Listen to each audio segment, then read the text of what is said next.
It's weird to me that for a lot of people, this is going to be their first time experiencing the game. I've already played the game and I know a lot about it and I have strong opinions on it. So, like, if you watch me playing it, you're not gonna watch me react to everything for the first time. You know?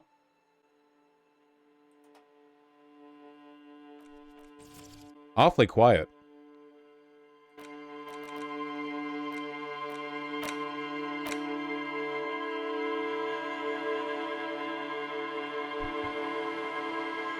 Quick thoughts on Chain-Smoking Catgirl before we start? I have not seen it. Are there gonna be spoiler alerts? Okay, can we do a poll right now in chat? Do we want me to play the game acknowledging that I have played it before, and therefore talking about future events before they've happened? Or do we want me to... I will not pretend it's my first time playing, but do you want me to not acknowledge future stuff? Can we do a poll on that? Like, no matter what, I've played it before. Spoiler chat or no spoiler chat? Okay, spoiler chat or no spoiler chat, Dana?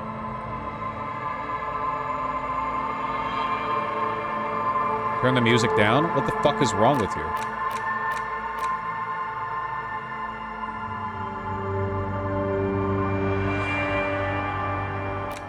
Okay, yeah, it's pretty loud.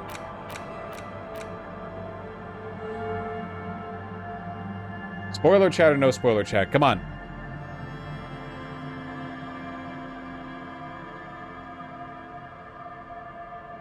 Is the poll not updating? I think the poll might not be updating.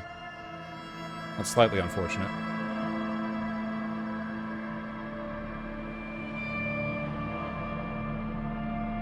It's broken on your end for some reason. Spoilers won at 63%. 63-37 for spoiler chat. Well, that is a preference. Wonder what YouTube chat prefers. Is it possible to do polls in YouTube chat? You can, right? It is true that, like, you all should have played the game by now. Like, you really should have. It's insane that you haven't, if you haven't played it. That's crazy.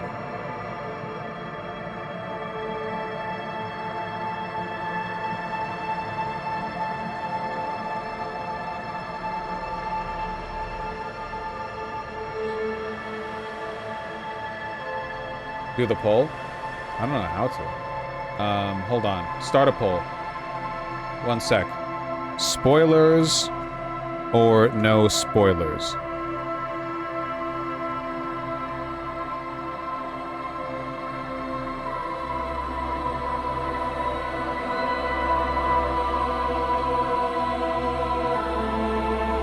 How do I do this? Hold on. There we go. I did it. I did a YouTube poll. Man, the music volume is really variable.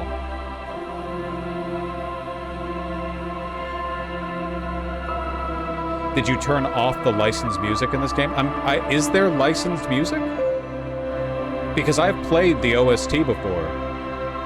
Oh, no, you're right. Yeah, okay, streamer mode. Thank you for pointing that out.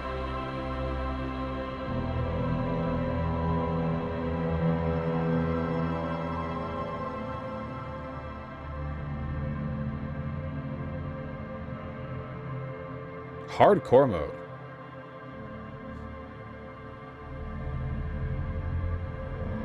Please just don't spoil the ending. You should have played this by now.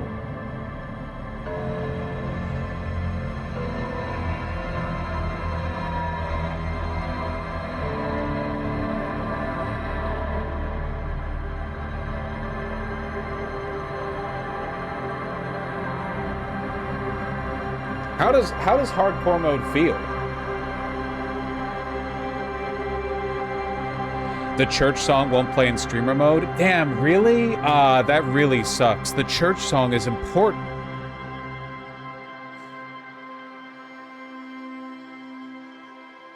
That's fucked up. You mess up a lot in hardcore mode?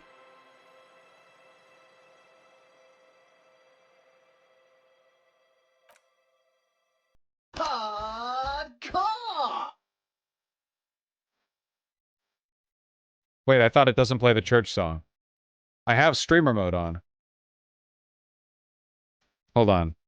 Disco Elysium copyright music. Should I be concerned?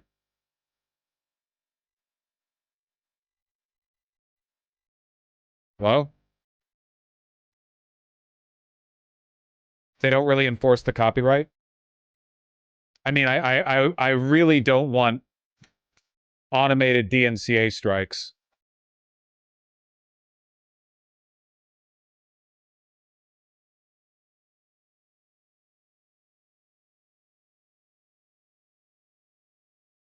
I think they mean smallest church in St. Saints. What? Hold on. Copyright music DMCA. Has anyone ever gotten a DMCA?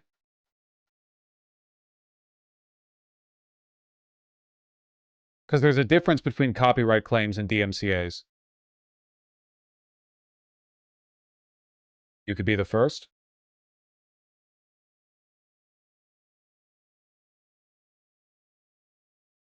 I'm seeing people got copyright claimed, but not copyright striked. Those are two different things.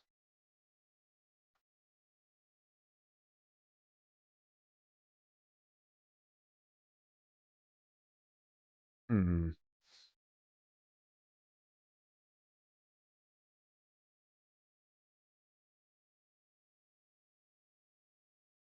The soundtrack's all on YouTube, so I think it's not a problem. That is not how this works.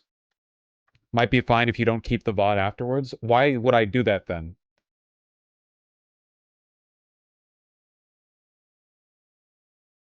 Hmm. There are 50 billion playthroughs on YouTube. I probably would have heard if there was like a DMCA issue with this. Yeah, we can go with it. We keep streamer mode on. We're engaging in good faith.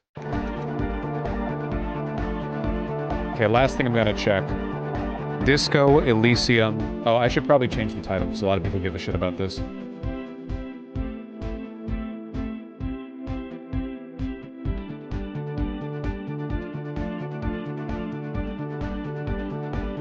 Disco Elysium hardcore mode.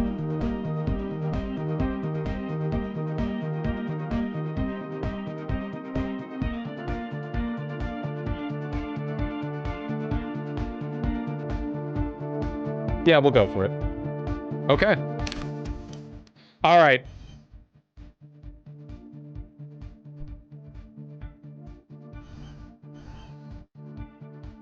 We know what we have to do.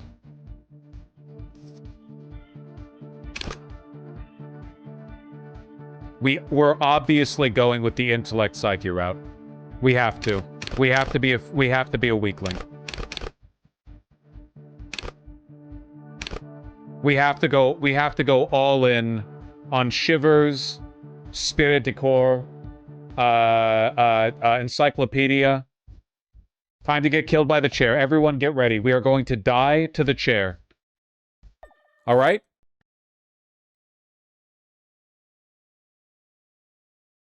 Shivers is physique? Oh, wait, fuck, you're right. Shivers is physique. I've never done a Half-Life playthrough. I wonder. I completely forgot about that, yeah. Inland Empire's psyche. That's right, that's right. Man. No matter what, I want to go with intellect. Do we want to go physique? Do we want to just drop intellect? The main reason I want intellect is because the thought for encyclopedia gives you a fuck ton of EXP to work with.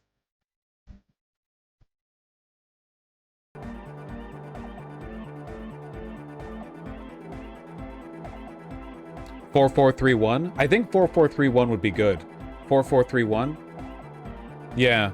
Or do we want to go with like a druggy Half-Life playthrough? I've never actually. I always go straight edge. As soon as I get the chance. I don't know if I can put him through it. I don't know if I can disappoint Kim. I don't know if I can do it.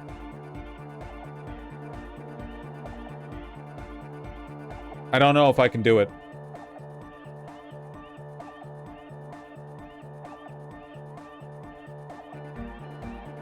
You don't have to disappoint him? I mean, he'd be disappointed if I was smoking crack.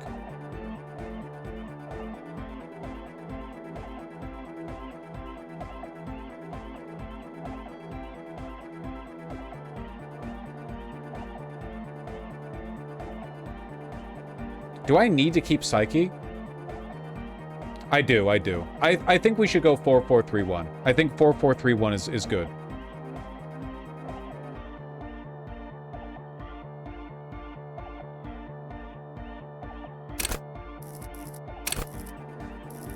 Be sleazy? We can be sleazy.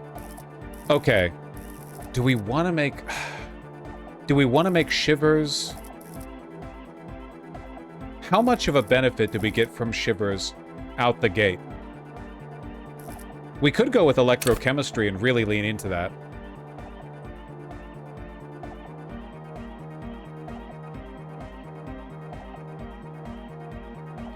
One in Motorix hurts me, 0 composure. I mean, that's just life, baby.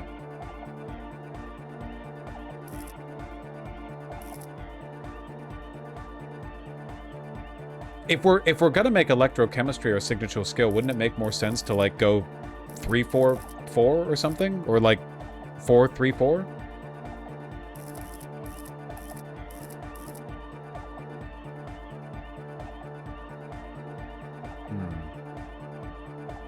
If you want to optimize conceptualization, maxing with art cop is the way to go. Yeah, but that's kind of the first run that I did.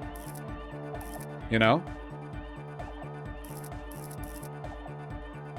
You know what I'm thinking? I'm thinking that we're actually going to drop Psyche by 1 and go up 1 with Physique. I'm gonna depart.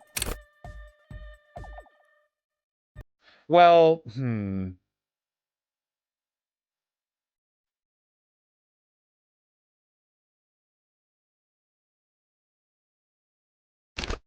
Go all in on the drugs?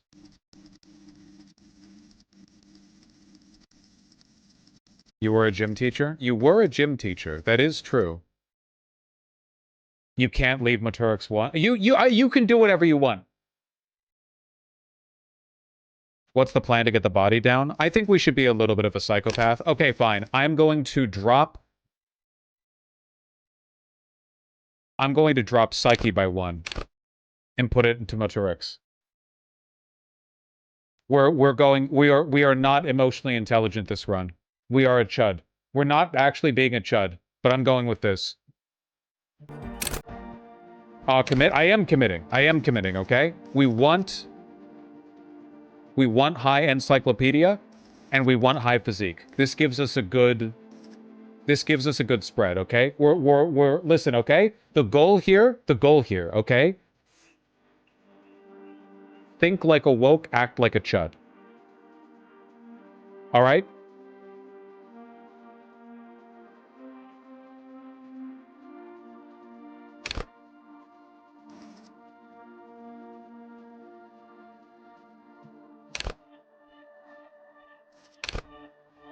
And we're gonna go with electrochemistry.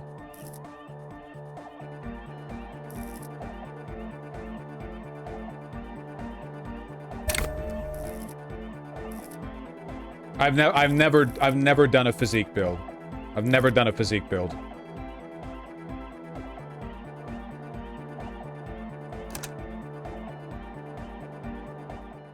It allows me to adjust audio after we start, I hope.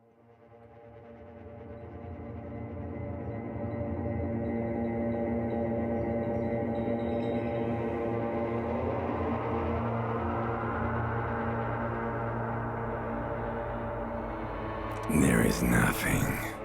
Only warm primordial blackness. Your conscious ferments in it. No larger than a single grain of malt. You don't have to do anything anymore. Ever. Never, ever. Never, ever, ever. Never, ever, ever, baby. An inordinate amount of time passes. It is utterly void of struggle. No ex-wives are contained within it. Give me some more. You got it, sweet brother. Nothing upon nothing upon nothing. I like that. I know you do, baby. I know. Give me some more of that sweet oblivion. Coming right up, sir. Smooth passage. Do I want to narrate all the options that I go with? I feel like I can't match the aura of the VAs, so why even insert myself? Maybe I should just stay quiet. Yeah, I think you guys are going to have to do a bit of reading on your end, too. Do you really? Don't be naive, of course not. I want to sail the inky blackness until it forever ends. We are going to be a drug addict for this run. All right. Nothing town to fuck all borough. 0. Great choice, Elder One. It has always been like this, and it always will. Come on, you can do Harry. I'm pretty sure that this is Harry's voice. I mean, this is the voice that plays during karaoke. I mean, we don't really know. I guess he would sound French. The song of death is sweet and endless. But what is this? Somewhere in the sore, bloated man meet around you. A sensation. That's not good. Like a fly to the ointment, your conscience sticks to it. The limbed and headed machine of pain and undignified suffering is firing up again.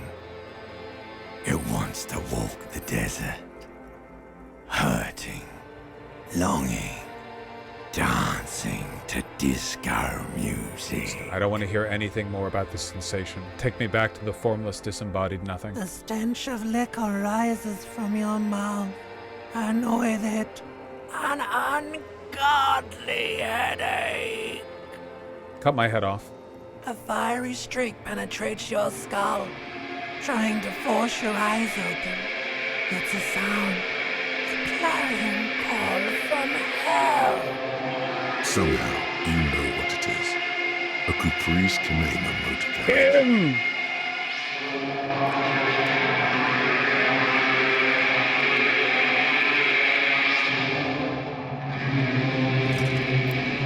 Real. Detective arriving on the scene.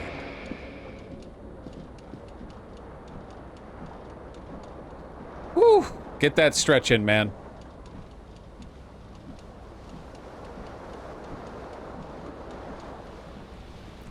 We are going to up the volume because this game is a masterpiece and should be treated as such.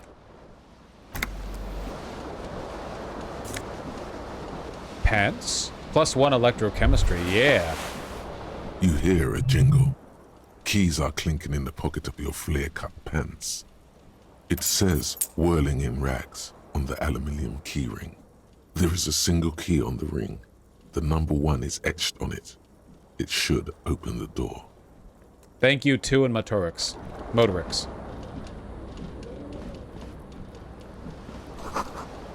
This magnum-sized bottle of Commodore Red is empty. Looks like someone tore the tape out while the song was playing. God damn, man. You really did a number on that. This reel-to-reel tape player is still on, rolling empty.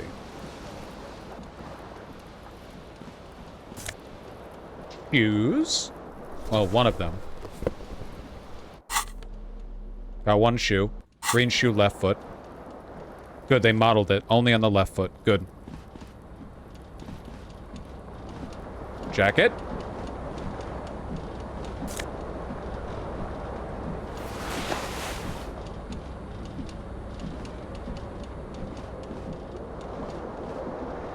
Poor guy. The window stands broken in its frame. Cold wind blows in. Look out. The morning light hurts your eyes. It's hazy, but you see the ocean and some war-torn buildings. Let's do it. The shards face outward. Whatever broke this window came from the inside. Did I break it with my own hands? A fine web of scarring covers the back of your right hand, but none of it is recent. What did this then? More likely a projectile than a held object.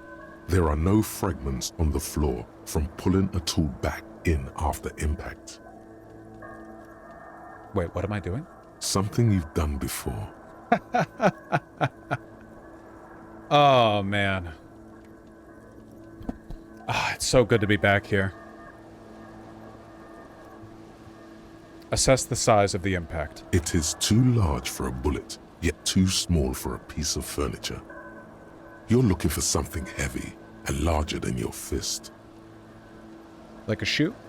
The single green shoe you found fits the hole almost as well as your foot. It would have also been heavy enough if thrown with force. Congratulations. You smashed the window with your own shoe. Now you only have one. If you're lucky, you could still find the other one on the balcony outside. The door to it should be outside your room. Maybe it wasn't me? You mean someone else took your shoe off and smashed the window with it? This person also forced the drinks on you. I don't need it. I don't need anyone. The window agrees. Its cracked smile is cold and sparkly. In the immortal words of Ryan at Northern Lion Laterno, all video games are for 5-year-olds, except for Disco Elysium, which is for 15-year-olds. And buddy, we are so back.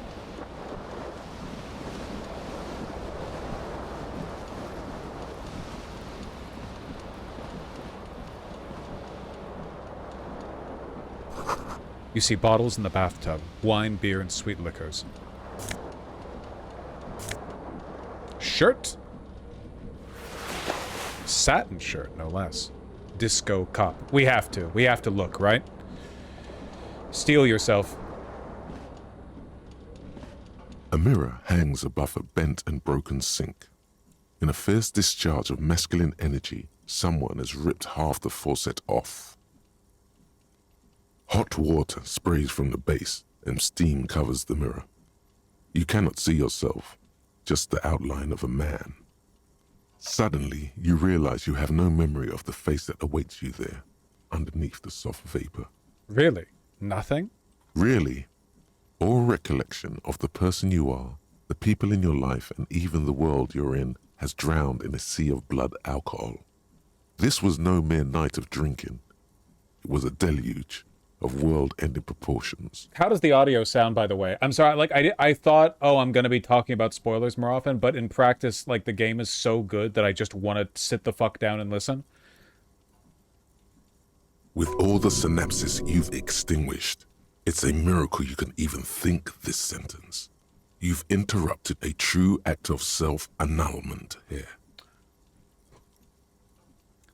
Let's do it.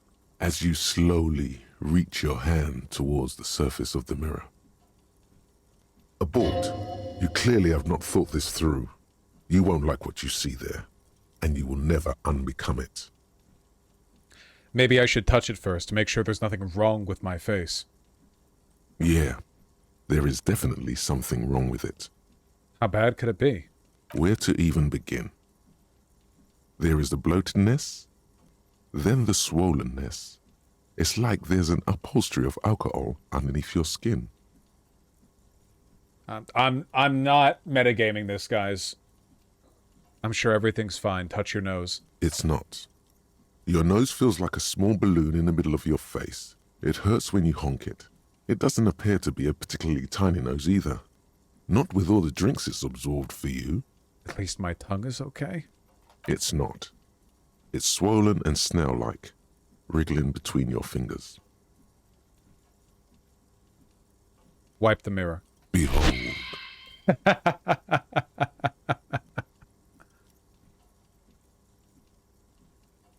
You have no idea who this thing is, do you?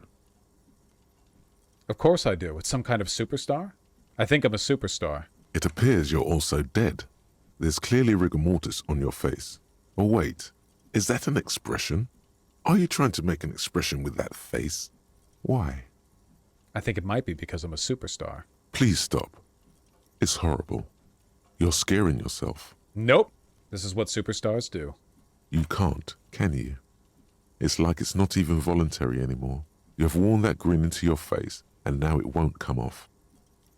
What does it even mean? What is the emotion you're trying to convey? Superstardom, God, I don't know, it's indescribable. I think it's supposed to look suggestive. I'm afraid it's meant for the ladies.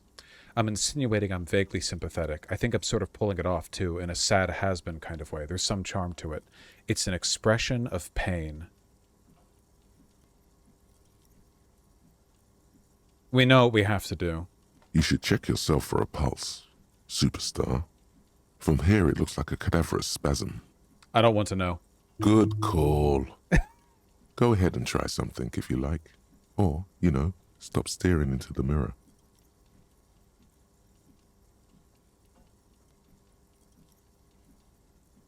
We'll give it a shot, right?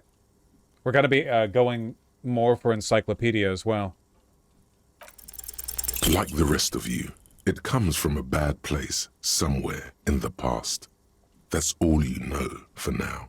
I'd like to imagine, and pardon me for dipping my feet in the future a little bit, that he just formed this expression as he lost his ex-wife and has just held it indefinitely since. He sleeps like this. We have to ask him, do I make this expression in my sleep?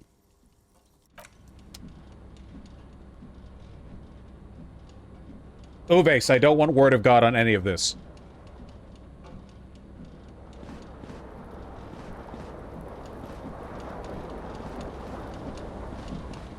Are you gonna shave? Fuck no. This fan has two chain pull switches.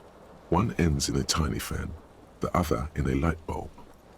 A truly horrific necktie has somehow attached itself to one of the blades.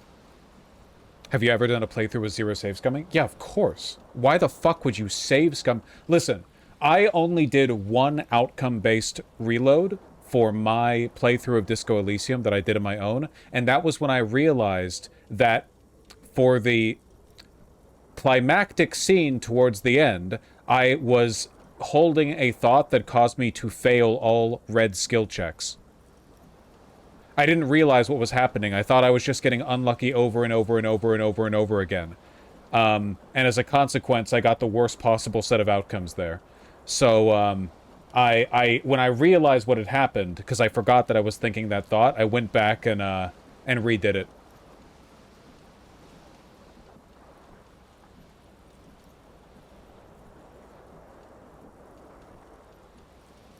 Pulling The the fat. blades come squeaking to a halt.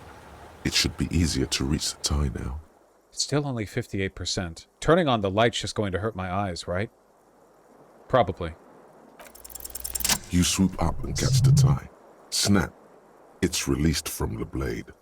What you have in your hand is a truly hideous necktie, with 4 or 5 different patterns. The knot reminds you of a noose. Now let's blind ourselves. A terrible mistake. Turn the lights off immediately. You can practically feel the photons burning a hole in your brain. It's just a little hangover-induced photosensitivity. Don't overreact. Bring it on. Little black spots dance on your retinas. It's almost pleasurable. We've got a build going. We have a motivation, you know? We have an ideology to apply. You know what we're about to do, though, right?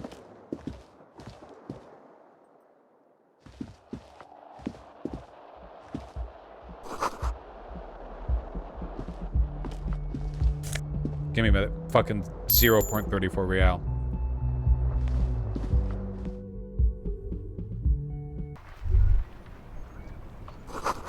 The smell of the sea makes you dizzy.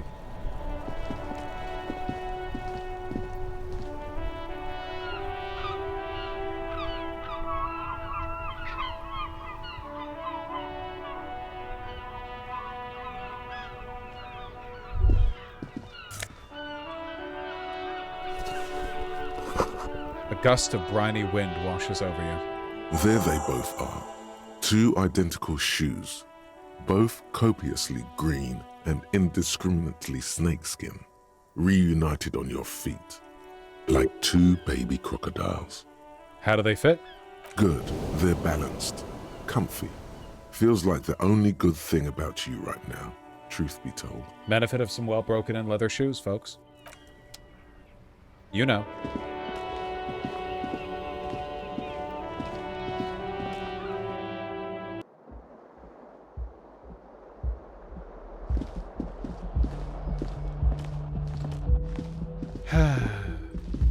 Hello, officer. The calendar says it's March. The year is 51.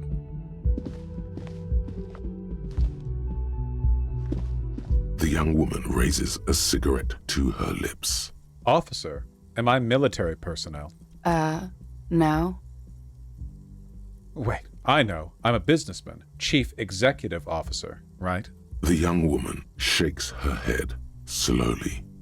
Officer could be an artistic statement.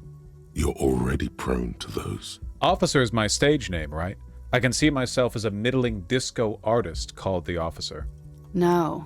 You're a police officer, sir. You're shitting me. I'm not. Unless you've been shitting us all this time. All this time? You've been here for 3 days. On official police business, no less. And what business is that? Couldn't say. In truth, so far, mostly drinking. Who in their right mind would let me be an officer of the law? Don't be so harsh on yourself. They let almost anyone be a police officer. Why don't I remember being a cop or anything else? Could it be because of the drinking? Suggestion 1? Lads, it's not happening. We have to try, though. Of course he would. The words have already left your mouth. I want to have fuck with you. What was that? That's not even how words are used. What did you say? Come on. Say it again. I don't want to. Come on, man. Freddy, please. One more time.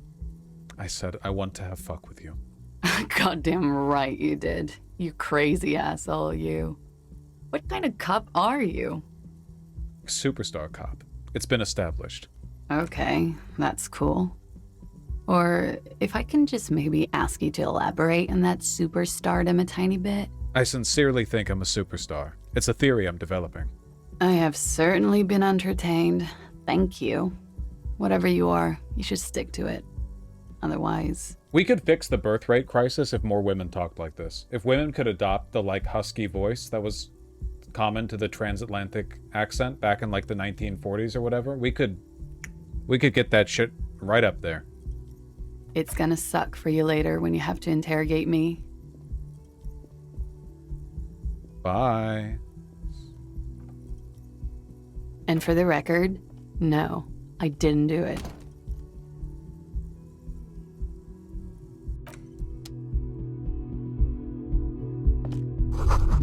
Looks like she left a nice long stub in the ashtray. It's still smoking. You should pick that fat, juicy cigarette butt from the tray, light it up, and smoke the living shit out of it. The what now? The living shit. Your mesolimbic reward pathway does not mince words. It wants smokes. Am I a smoker? Who knows what you are? A monster, a murderer, the gnome of Jeroma? You feel like a smoker, especially when you look at that juicy, succulent, seductive cigarette stub, still smoldering deliciously. But she broke it at the filter. I can't smoke that. How very astute of you.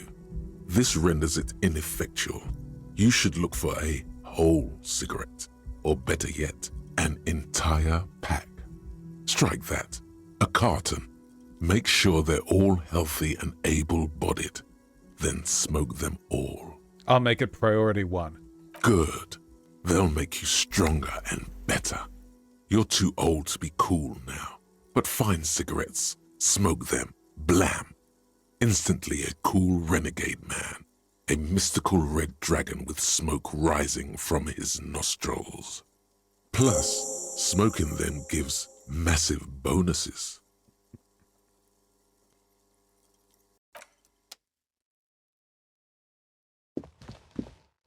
Hello? The door is closed.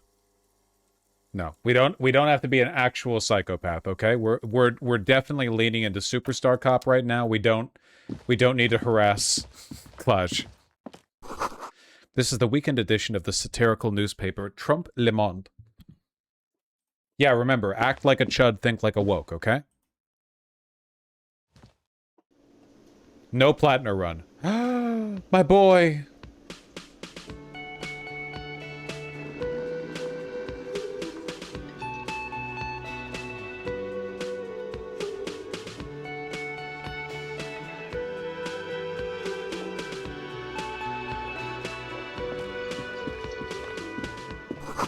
This is where the lyrics would be.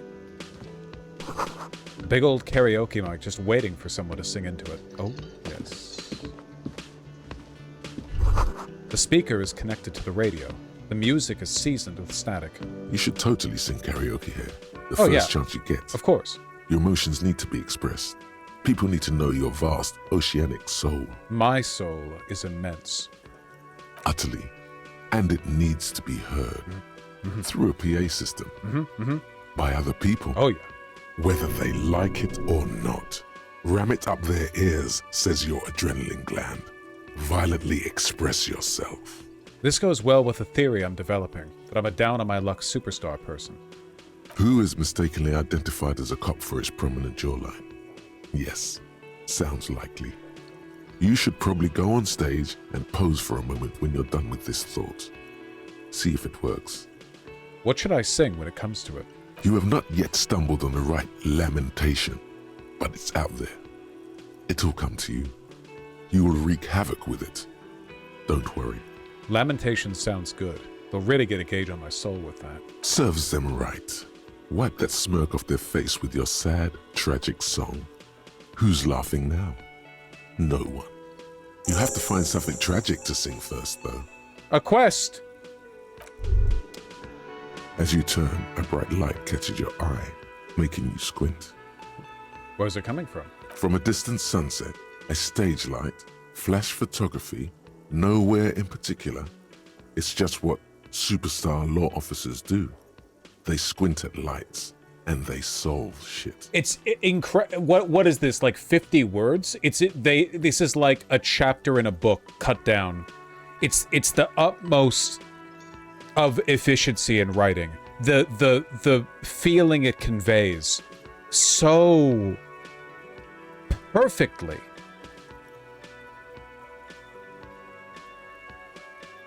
Yeah, that's me. I've been establishing my superstardom hard lately. Yeah, you have. You're a big dick cop. Dick Mullen. Salam Rocky Bai. Badass on-the-edge disco cop.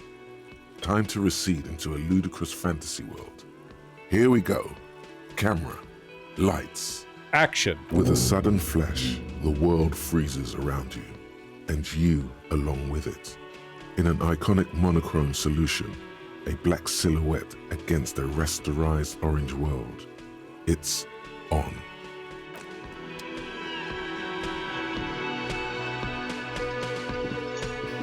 A man in his late 20s stands behind the counter, inspecting a stuffed seabird.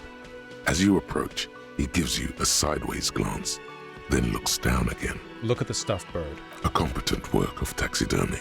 The white and brown seabird lies among piles of coasters and drying mugs, one of its wings broken. The man is trying to mend it. Looks like the bird was ripped off the shield that was used to mount it, most likely on a wall. This is the Great Skua.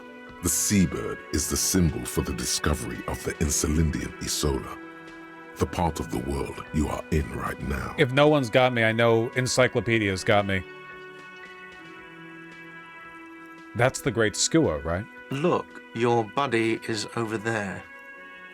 He looks at the doors where a man in a bomber jacket is tapping his foot on the floor. Why don't you go and talk to him, okay? What do you mean, my buddy? He pretends not to hear you, concentrating on the bird instead. Are you the bartender? No, I'm not the bartender. I'm the cafeteria manager. What's the difference? I have 3 cafeterias to manage. 3 Sylvie tends the bar here, not me. I'm only standing in.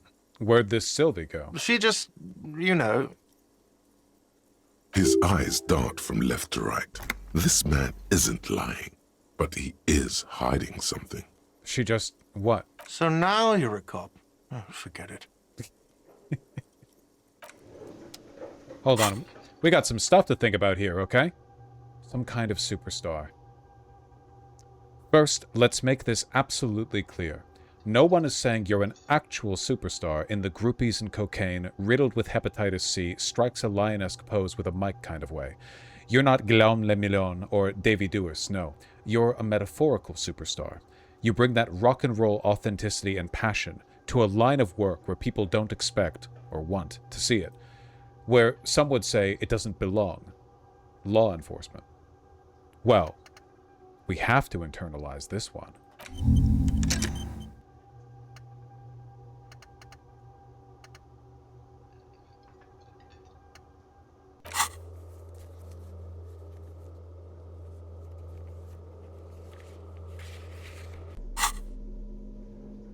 We're ready.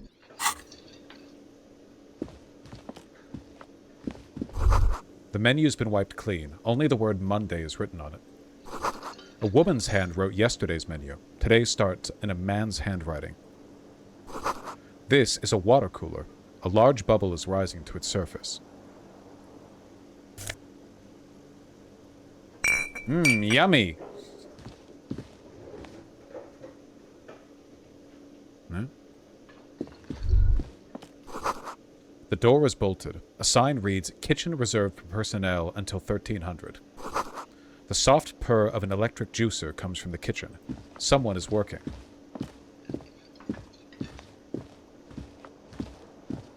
Kim! We love Kim. We will never, ever try to disappoint Kim. A sign reads, "Mess hall reserved for union members. Doors open 1600. Every good superstar knows that they're nothing without their ensemble, okay? A bespectacled man in an orange bomber jacket is tapping his foot on the floor. Looks like he's waiting for someone. As you approach, he narrows his eyes and extends his hand in greeting. Shake his hand. Hello. I'm Kim Kitsuragi, Lieutenant, Precinct 57. You must be from the 41st. You realize he's waiting for your name.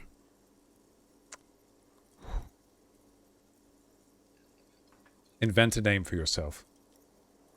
Wear the jacket? No, it's warm today. Concentration makes you squint your eyes. Your name should be deep gold and orange, like a forest fire looming on the horizon, but mixed with the stench of liquor rising from your breath. You're 2 steps closer to it, but there are still many to go. It's not yet time. Okay then. It looks like we had a little scheduling error on Sunday. Saturday too, actually.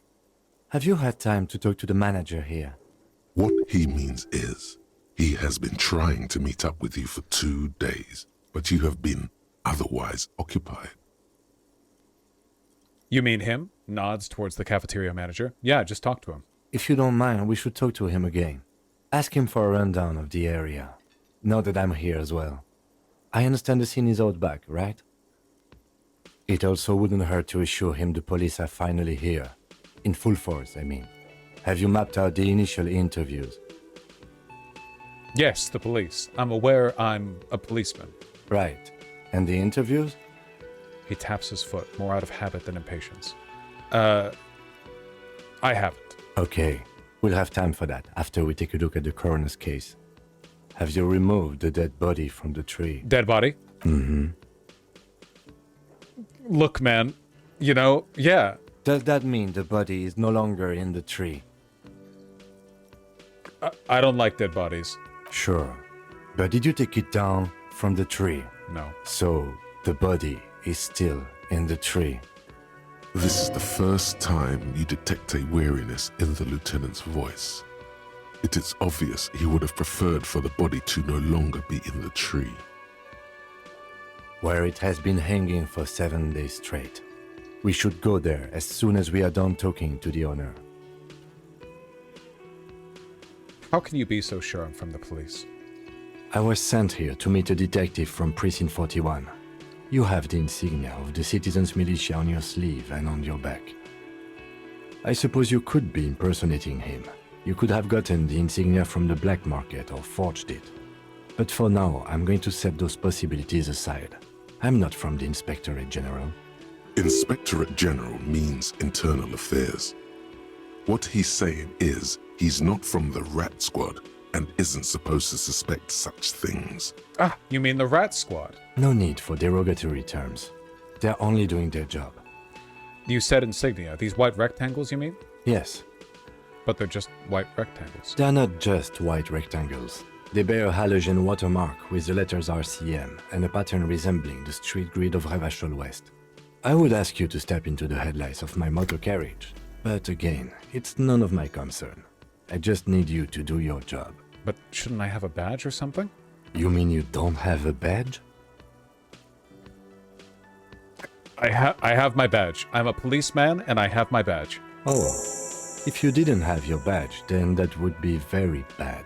You would need to report it on my shortwave. But since you do have it, we can go straight to the task at hand.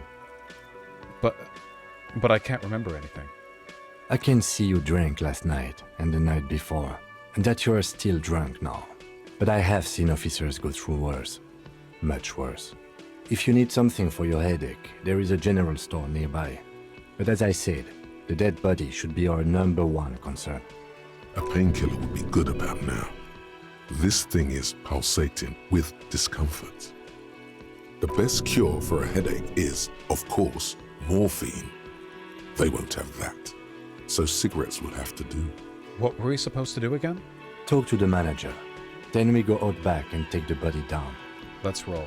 We're not doing sorry cop shit, okay? We're trying our best, but we're unapologetic because that's what it means to be a superstar. After you, officer. Lieutenant Kitsuragi is now in your party.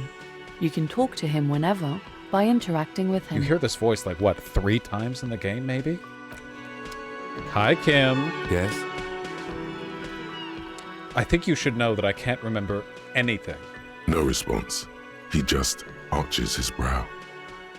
He's having trouble processing it, believing it even. I feel like I must repeat this. I don't remember anything. There was heavy drinking involved. Have you tried concentrating on something other than your personal affairs?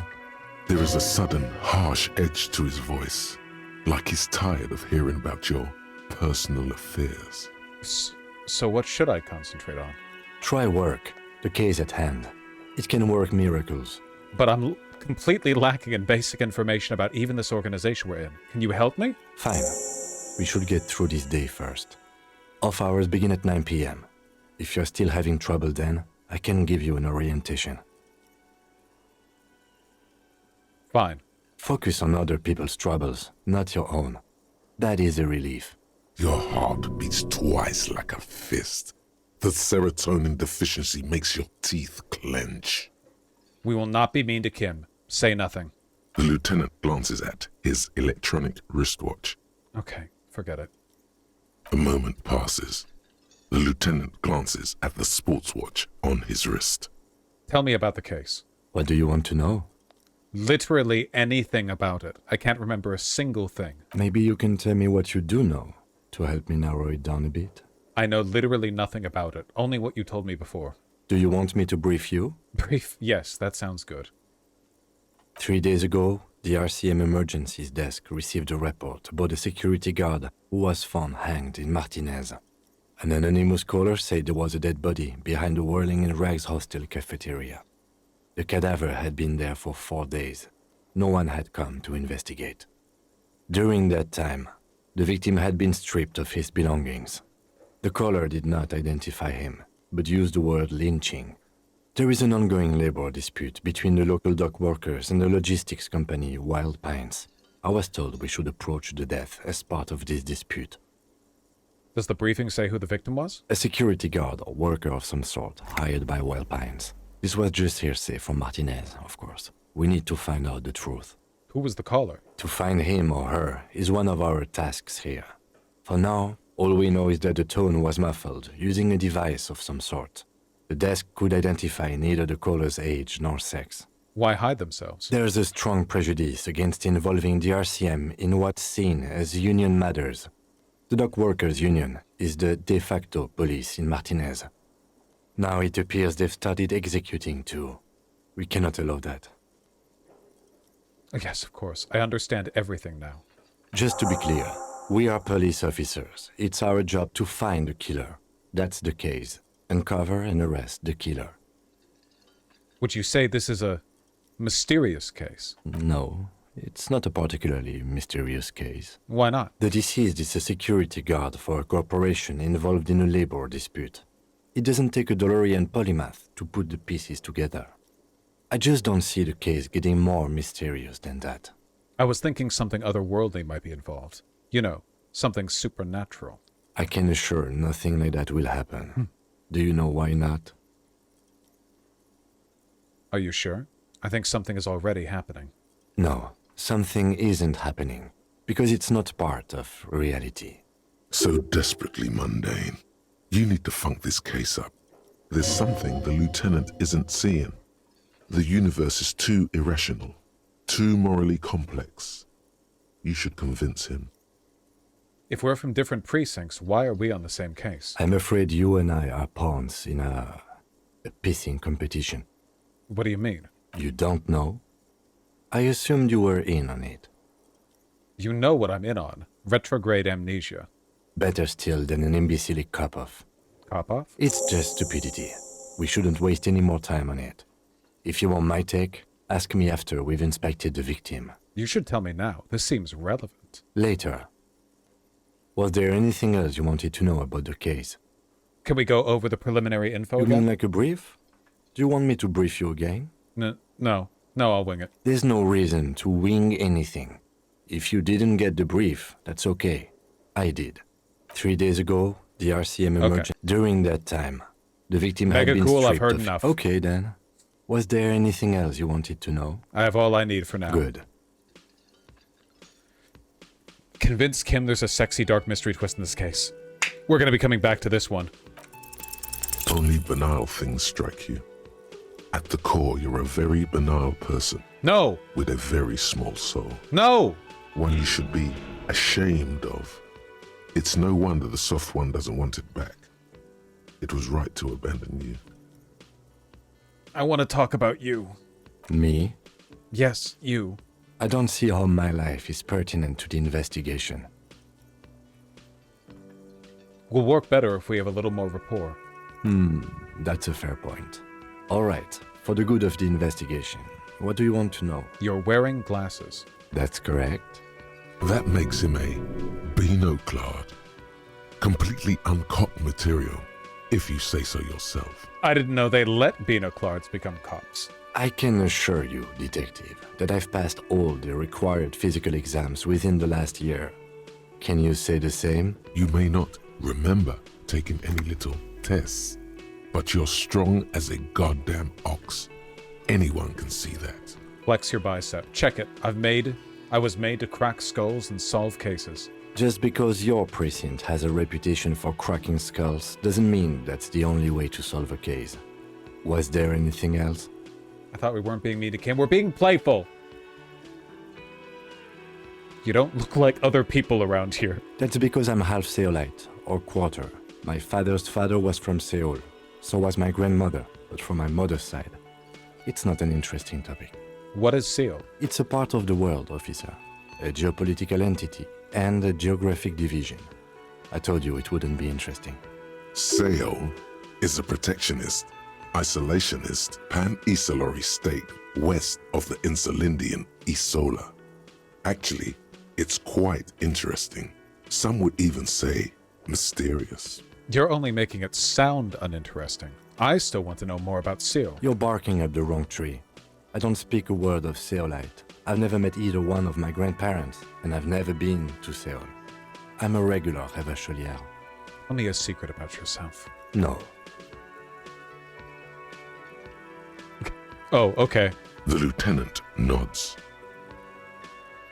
Do you ever talk with yourself? What do you mean? You know, when you're thinking, do you ever have conversations with, like, your brain? I have no idea what you're talking about.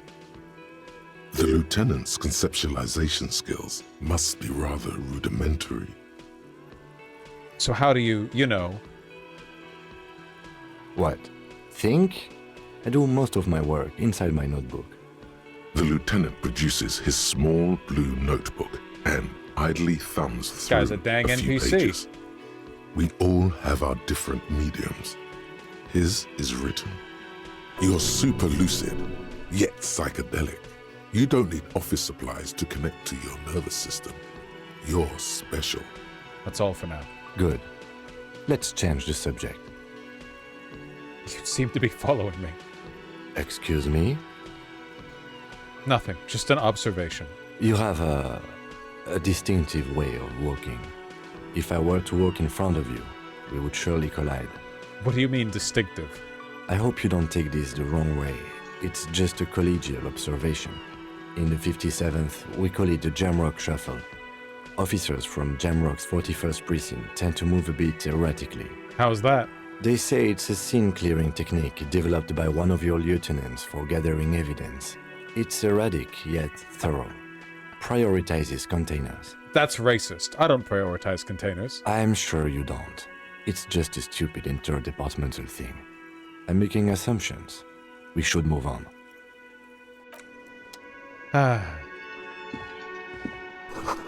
This royal pinball machine is unplugged. Hello, sweetie. The elderly woman turns to you with a smile. Wait, who's Sweetie? Who's Sweetie? Why, you are, officer. Maybe I am. And have you found anyone to be sweet to? I had once, wink twice, but then I lost her. What was with that fucking wink? Seemed neurological. Central nervous system's really banged up. Do nothing. The neurological damage is probably permanent. I see you are still grieving. Well, I won't pry. She smiles gently, paying no heed to the inexplicable winking. You must forgive me. I'm getting so scatterbrained. I completely forgot to introduce myself. I'm Lena. My husband Morel and I are staying with our friend Gary just down the street, but I come here for tea when they're away. Her eyes glitter over the rims of her glasses as she looks up, smiling. This Lena is wacky enough for the motley crew. Hire her on the spot. How would you like to roll with me? Whatever do you mean? I want you to be my wheelchaired partner in fighting crime, ridding backyards of corpses, catching sequence killers. Sequence killers? Oh my. But I think you already have a partner, sweetie. A partner who needs you to help him get a corpse down from a tree. I know, but there are also side mysteries, sequence killers and forays into the paranatural. I can assure you with absolute certainty, there are no sequence killings taking place in Martinez. Now, gentlemen, no need to squabble. I wouldn't be of much use to you anyway, sweetie. Why? 3 heads are better than 2. Thank you, but Martinez isn't the most wheelchair-accessible place, you see. I'd slow you down. Perhaps another time. I don't know if you've noticed, but I don't know where I am or what I'm doing or anything. Yes, officer. You look rather dazed. Like a stunned fox. But surely things can't be that bad. I hope you're right. I hope it's not too bad. You know where we are, right? The Whirling in Rags cafeteria? It was on my keys. That's right. And where is the Whirling in Rags cafeteria itself located? In hell. We're all in hell. We're in the city of Revachol, dear. I don't know diddly squat about Revachol. What kind of place is this? How would I even begin to tell you? Revachol is the most beautiful city in the world. We're fortunate to be here, you and I. I haven't seen very many other cities personally, but everyone says so. Revachol is a rare jewel. This city used to rule the world, though it has seen better days. Speaking of history, you know what year it is, yes? It's the spring of 51. That's right, dear. How splendid. Here, take this pen. Yes! Knowledge should always be rewarded. Winning! Her relief is palpable. She was getting pretty worried about you there, but now she relaxes her shoulders. I can tell that this is taxing for you, so I'll just ask one more question. What regime are we living under? What mode of government? Cop. We are living under the cop regime. Actually, we are not. You could say that about almost any other nation, but not Revachol. Well... Try it one more time, officer. What mode of government? Airship regime.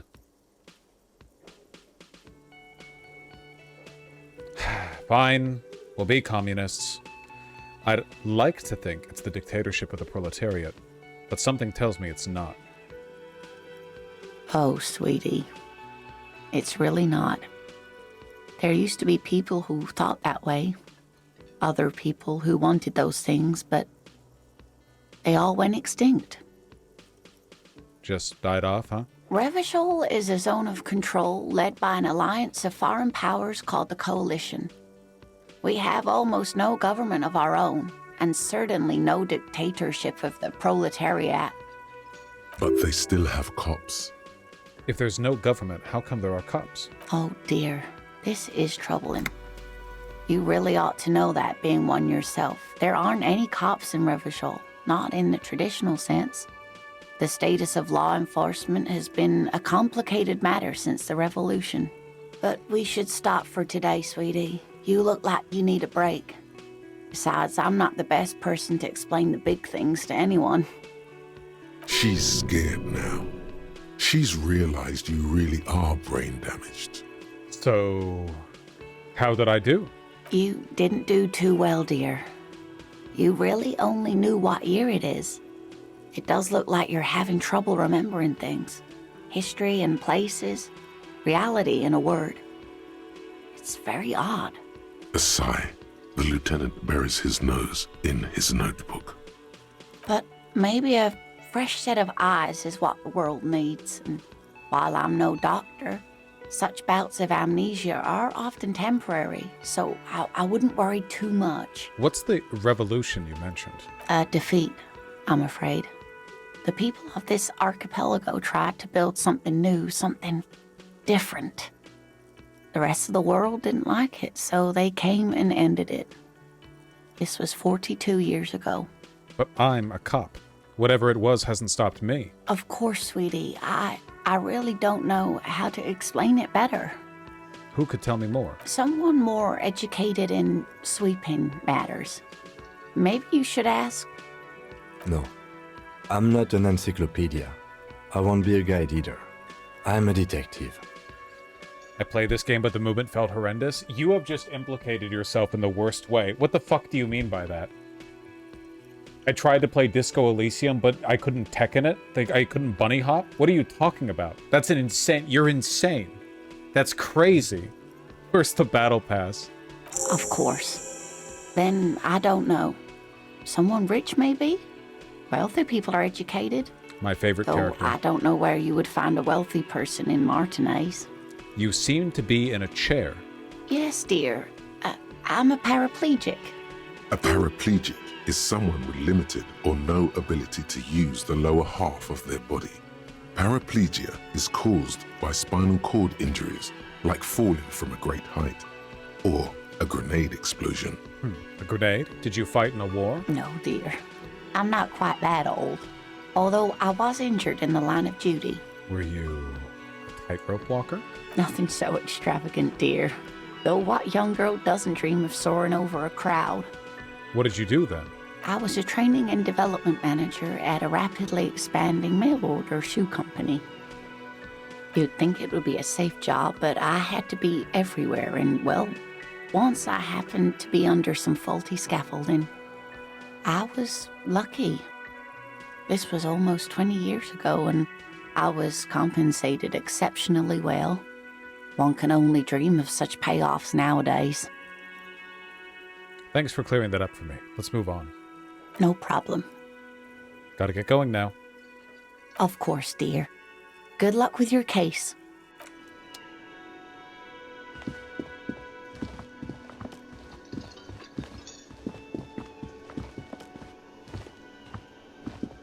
The man with the unimpressive beard notices you approaching. He drops the ledger he was holding and turns to the lieutenant.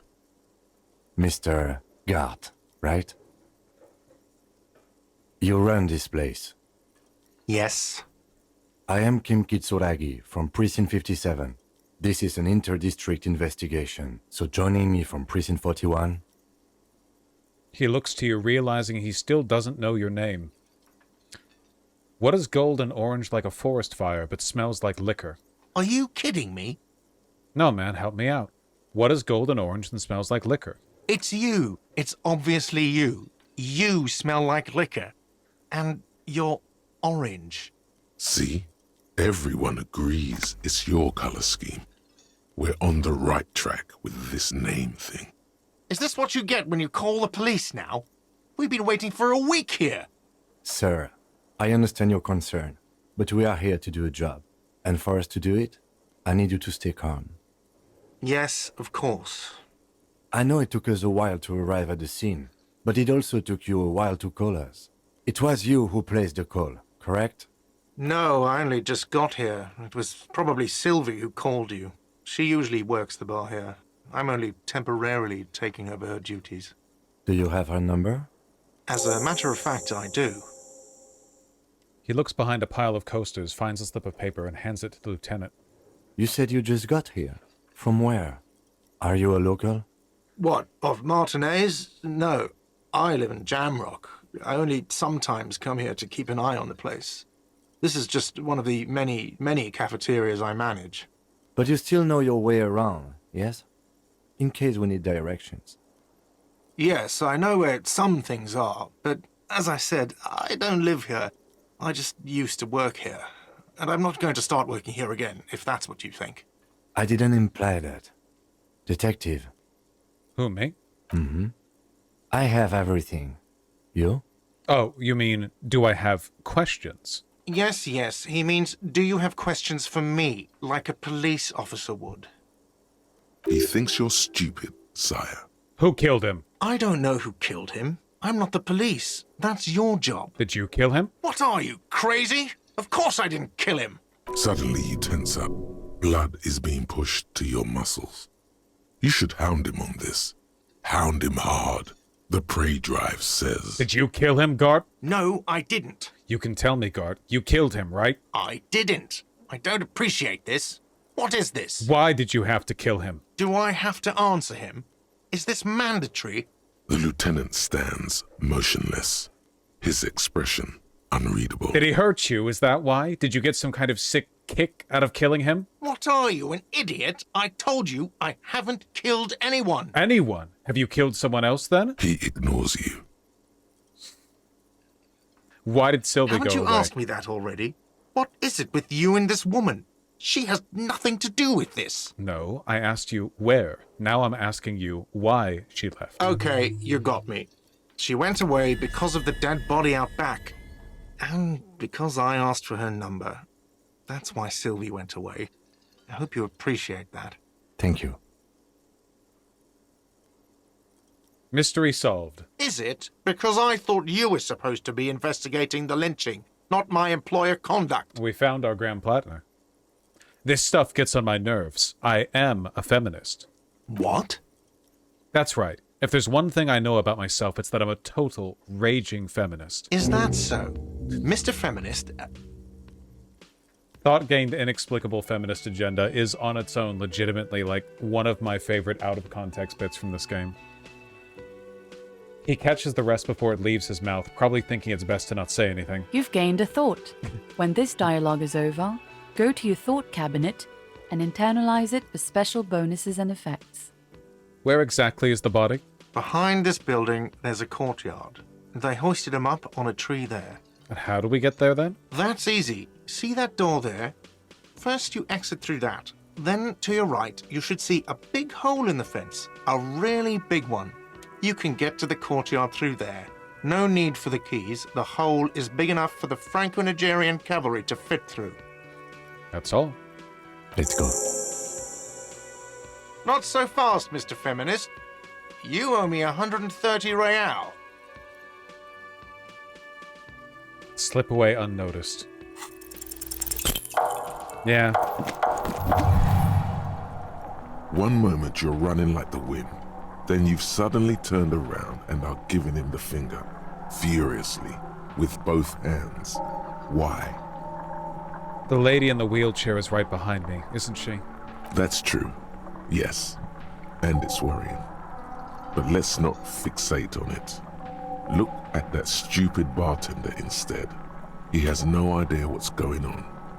You and your fuck you fingers floating in the air. Barkeep's got his mouth agape like an idiot. You showed him. Why did I do this? Why did I have to use both my hands to flip him off? Why both? Watch out! She's dead.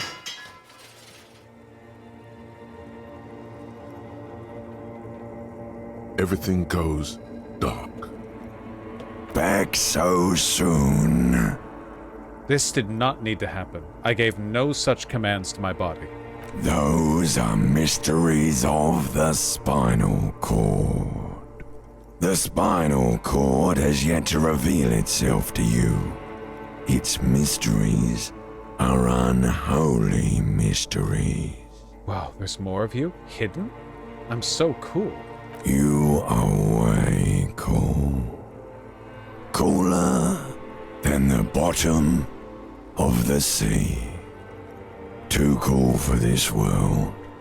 I was wrong to let you go. I should have kept you here. Is it bright where you are? Is it terrifying? Have you felt the love? I sure as hell haven't felt no love. That is too bad. We all need a little love. Are you okay? No. You have sustained a trauma to your lower neck. In addition, you have strained your left trapezius muscle. Pain surges down your back when you move. No. Are you okay? The chair took the brunt of it. Don't worry. Are you sure, ma'am? Yes, yes. Check on him. Sir, I didn't mean for this to happen. I'm sorry. This has always been a cop-friendly place. The man seems shaken by the incident. The drinks are on the house, okay? There were a lot of drinks on the tab. I still have to charge you for 3 nights and the broken window, though. Yes! That's 100 square. He's shaken. Barter now and he'll cave in. I won't pay for that window. Ouch! Okay, fine. I'll take it off your bill. Sleep in a post-apocalyptic hellhole if you want to. Just know I won't give you another room. Thank you for your cooperation. Don't thank me yet. You still owe me 60 real for 3 nights stay. If you don't have it by tonight, I just can't let you up there. And for God's sake, watch out for yourself. We brought that down to less than half the initial bill.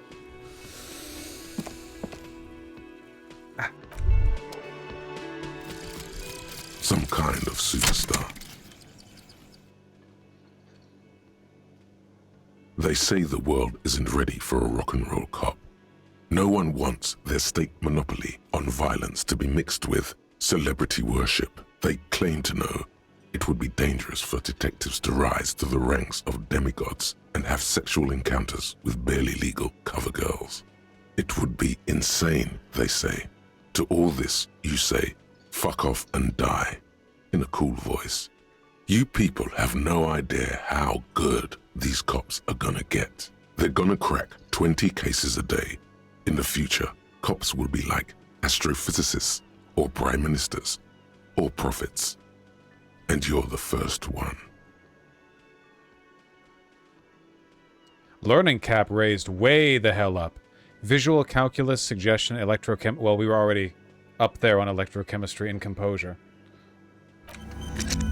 Absolutely. Logic is going to stay low the entire Authority. Inexplicable feminist agenda. Temporary research bonus. +2 authority against men. Kuno! Yes! Something stirs in you. Something interdisciplinary. Is it a newly formed reaction to the tyrannical gender roles around you, or something you've always had? One thing is for sure. You're not a mild feminist. Oh no, these are incendiary thoughts aimed at undermining the very pillars of society. Could you fashion them into a sort of weapon, perhaps? A first strike weapon to decapitate the XY chromosome hegemony? Perhaps. Perhaps. By the way, where is home? The address is coming up blank, and this place sure isn't it. Do I even have one? But you've been at this hostel cafeteria for only 3 nights. Where were you before? You had to be somewhere. I don't know. Near? South, maybe. You don't really know, do you? I don't. Does this mean I'm homeless? South, maybe. Doesn't sound like somewhere you can stay if you run out of money. Could I trace the way back somehow? To the exact street, the exact number on a building? You can try. Run some addresses in your head when you get the time. Maybe a street or an apartment will appear.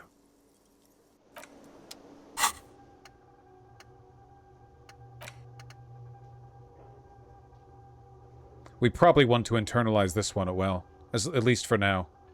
We'll get as many thoughts in as we can. Let's rewind. Let's trace your drunken steps back home. Jump across the raised channel bridge southwest of here. Fall over. Get up. Get off the asphalt in 20 minutes. Shuffle your feet through courtyards, scaring little children. Go under the great raised motor track, the 881, until you reach Le Domaine Eminent in South Jamrock. Sorry, North Jamrock. I was thinking of South because of what he said earlier. The streets are frozen in this time of year, caked with ice. Walk down Main to Perdition. There's a side alley there and your footprints in the mud.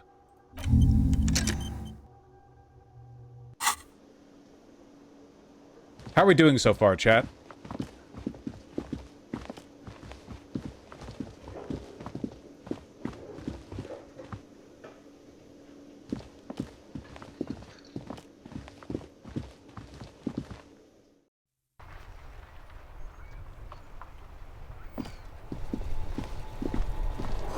A heap of snow melts in this wheelbarrow.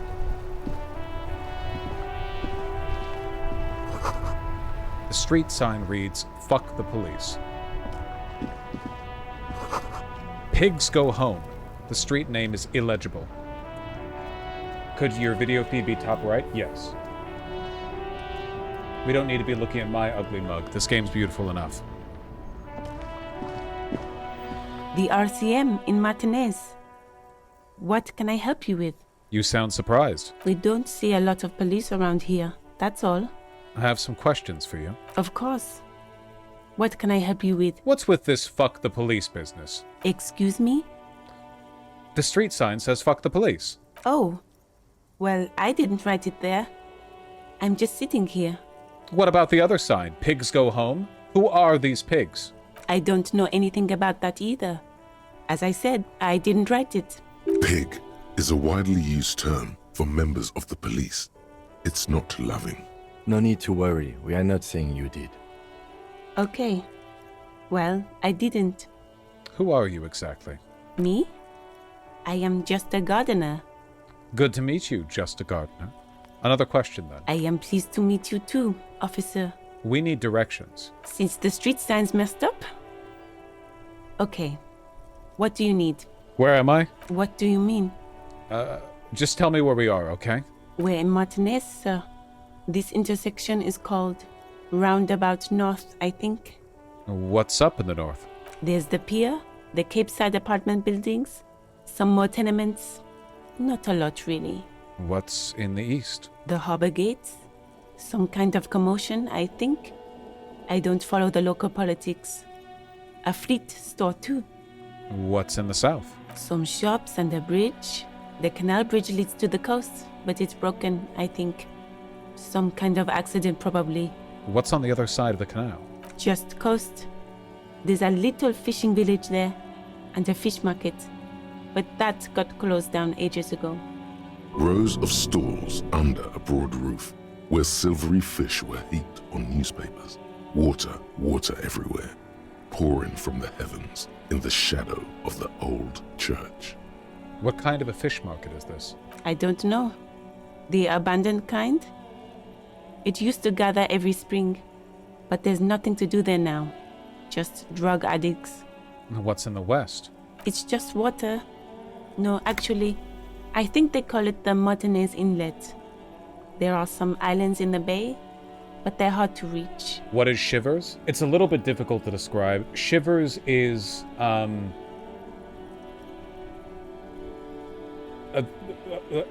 cold, almost paranatural read of the feelings of the city. Would you like me to? No! It's the voice of the city. I'm looking for a dead body. Oh, that's right there, in the yard. She's relieved someone has come for it, finally. Thanks. That's all for now. No problem. Of course. I won't hold you back.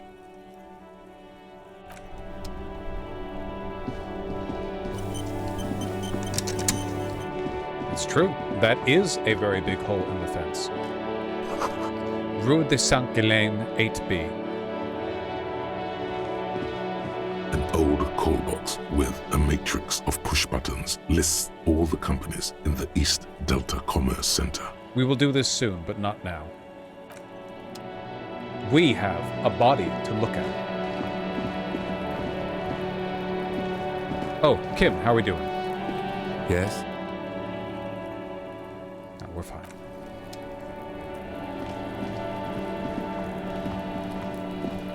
This fucking thing.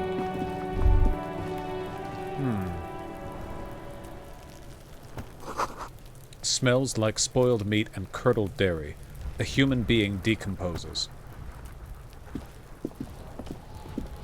There are several footprints in the mud, left by work boots.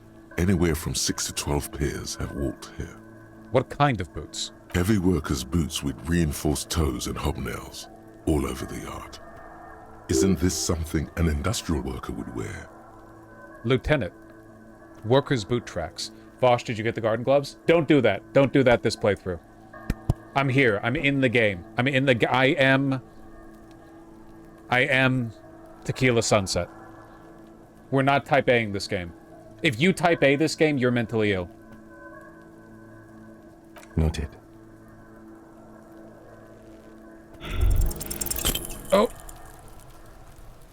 My heart. Despair creeps into you, getting fat on your weakness. Whatever noble intentions you once had as a police officer, it's eating them all up now. You're still coming up with sentences. That's a step up from total annihilation, right? I wish I was fucking dead. Fuck you. Fuck you. He watches you melt down stoically from behind the lenses of his glasses. Nothing you can say would make you feel any better now. Cop gives up the detective genre for social realism. Another police officer resigned from the RCM following a nervous breakdown. He now lives under a bridge, drinking and occasionally throwing excrement at passers-by, shouting, "I never loved that woman." When asked to comment, former colleagues objected to the theory that his psychological disintegration was precipitated by his wife leaving him. "It's because the Furrows lost that match," said Captain Ptolemy Price, once the man's superior officer. "It's because he couldn't get a big gun from acquisitions, and anyway, police work really burns you out after a while," Satellite Officer Jean-Vic Mayer, the deranged former cop's partner, commented. Sergeant Mac Torson, another former colleague, did not propose any theories, merely saying, "Whatever happened to him wasn't about birds. He got fucked, that's all." Did you die? No, we retired. It's the good end.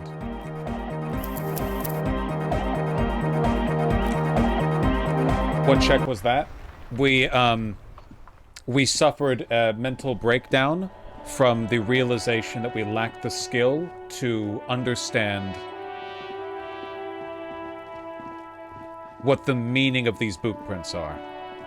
We have very low morale. This is a low morale playthrough. So we're going to hold on that for a bit.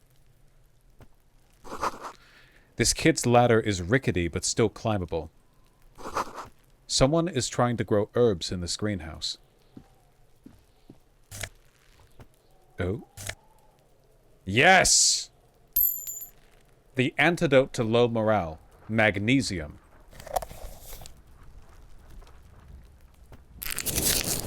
Mm-hmm.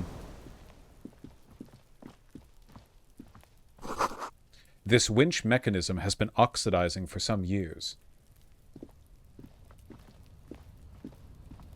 An inconspicuous pile of the roofing material, Eternite. What is this? It's nothing. Someone just left some roofing material slanted against an old shack. Why am I looking at this pile of the roofing material? Because it's nice and orderly. Well-laid pallets. Easy on the eyes. Rhythmic pattern. Calms your mind. Mammals like this stuff. Thank you, conceptualization. Oh, blessed conceptualization. This is like an important life skill. When you get the heart pang, I'm a useless chud, you need the response, the counter thesis. We're all useless chuds. Ah. Conceptualization and encyclopedia are definitely the intellect skills we're going for this time.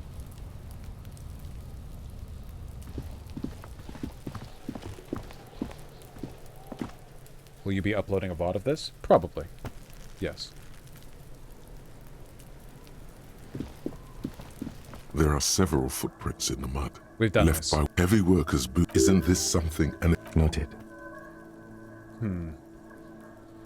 We're going to get the visual calculus roll on this in a bit. We're going to need some morale for dealing with Kuno, I think.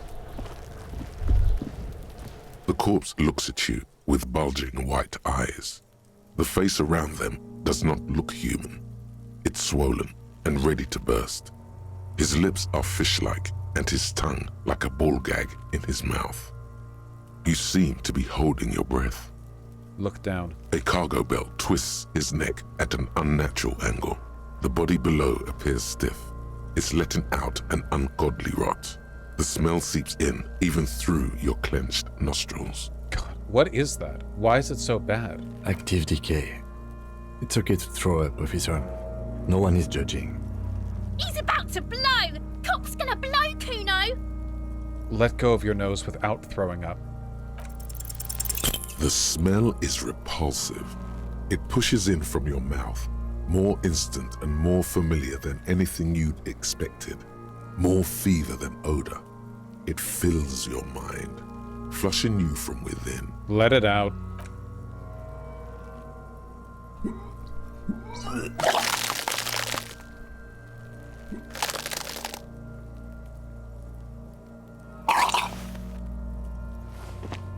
You feel a great force ringing from your stomach. Your body curls and pushes it out, burst by burst, until a pool of vomit lies under your feet and your throat stings from the stomach acid. Fucking corpse. Keep it. The lieutenant hands you a blue checkered handkerchief. Thanks. The hangover is clearly making this worse for you. You could use some ammonia to clear your head. Where do we get ammonia from? There is Frit nearby, east of the hostel. They usually have a small apothecary. If they don't, there's a greenhouse here, and a gardener with a wheelbarrow on the corner of the whirling in rags. If she works here, she might have something for the smell. Acquiring ammonia will provide a modifier to the white check. Modifiers make checks easier and allow you to retry them. We're coming back. Alright, you little shit. Kuno's got this! The boy throwing rocks at the dead body can't be older than 12. If there ever was such a thing as an ugly kid, then this is it. He's almost exquisite in his ugliness, like a gremlin. Oh yeah, Nappa Gumpy, Kuno! Yells the other kid behind the fence. Hey kid, a word. Police business. Right in the dick, Kuno! Get him right in the dick! Love it in the dick! The boy is sweating profusely His eyes are like two black holes and his jaw is twitching as if trying to break free from the empire of his body. Stop using slurs at my crime scene. That's not how we do it. Can't talk, pig. Shit's coming up strong. Throwing rocks. Shit coming up strong. That sounds good. Joyous. You should hang out with this kid and see what that juicy shit is all about. Juicy what now? I mean drugs. The kid's on drugs. Yeah, Kuno! Ride the lightning, Kuno! Kuno's riding it, see? The rake, Kuno! You should throw the rake at him, Kuno! The fuck? Does Kuno know what a rake is? Kuno's not a gardener. Kid, you want to hang out? I'm not a narc. Fuck no! Kuno doesn't buy that shit. Fucking entrapment shit. Kim, what should we do? We shouldn't do anything. I don't tempt such forces. What forces? You will see. The language these kids are using, pure unfettered id. There will be no reasoning with those creatures. We're coming back to this. I don't have time for this.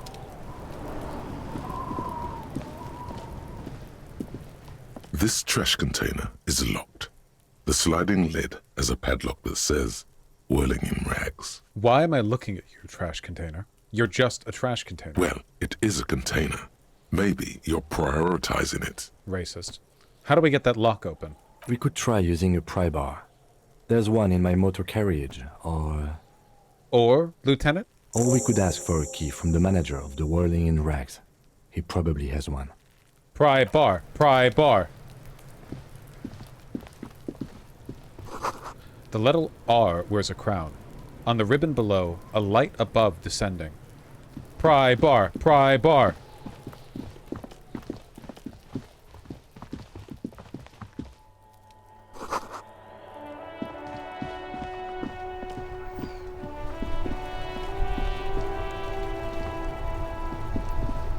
Hello again, officer. How are things? My partner told me you may have some ammonia. Can I have some? Sure, I'm done with it. Go easy on that stuff. It gave me a terrible headache. Bar. Before you stands a motor carriage. God, it's beautiful. The bodywork is covered in blue and white livery, bearing the number 57. Vapor emanates from the large engine on the back of the vehicle. It hasn't had time to cool off yet. This must be the infernal machine that tore you from oblivion. The Caprice Kinema motor carriage. Open the door. In the cabin, you are welcomed by a set of steering levers, a radio microphone on a hook, a pull-out toolbox under the seat, and the soft glow of the fuel preheater gauge. Run your fingers over one of the steering levers. The white suede feels luxurious under the touch, and the metal clutch handle so very familiar in your palm. Pull out the pull-out toolbox. A metallic drawer slides out from under the seat and clicks into place. The tools inside are neatly organized. Take what you need, officer. It's going to be a long case. I'm not protective of my tools, like some men are.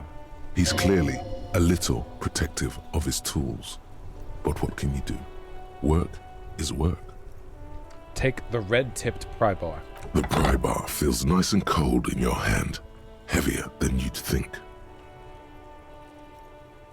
Cold and heavy, like truth. You feel like you're reunited with truth once more. Useful for opening all sorts of doors and lids. Take the rubber-handled chain cutters. The handles are long and sleek. Snap, snap, go the cutters in your hand. Take the hand-cranked flashlight. It's robust, weatherproof, and well-made. Police issue, blue. Lets you see things in the dark you would otherwise miss. The pull-out toolbox slides back into its nest. Preheater gauge casts a warm glow on the steering levers and the radio on its hook. Tap on the fuel preheater gauge. As you tap on the gauge, the indicator pin jerks as if startled. It's in the large orange sector, indicating the engine is warm. Next to the gauge is a red switch labeled heat. There's no use pressing the heat button. It won't start without the ignition key. Translation. We're not going anywhere right now. Alternative translation. Don't even think you can drive my MC. Pick up the radio. The frequency tableau lights up, and the green button labeled Prime Line glows like a feline eye. And then you hear something. The soft purr of electrical kittens, radio waves cast far and wide over the metropolis. A woman's voice greets you through the static. This is Precinct 57. Hello, Lieutenant. How may I assist you? Hello, Alice. Please assist our colleague from the 41st Precinct here. I'm putting him on. Copy in Delta 10. This is Firewalker. Copy. This is Officer Alice Demetri, Precinct 57. How may I assist you? You could swear she was friendlier with the lieutenant. I need you to connect me to a civilian, Sylvie. She may have reported a murder. Of course. What is the number, officer? Kim, didn't Gart give you Sylvie's number? Yes, hold on. Her number is 005 1944 298. Received. Hold on, officer.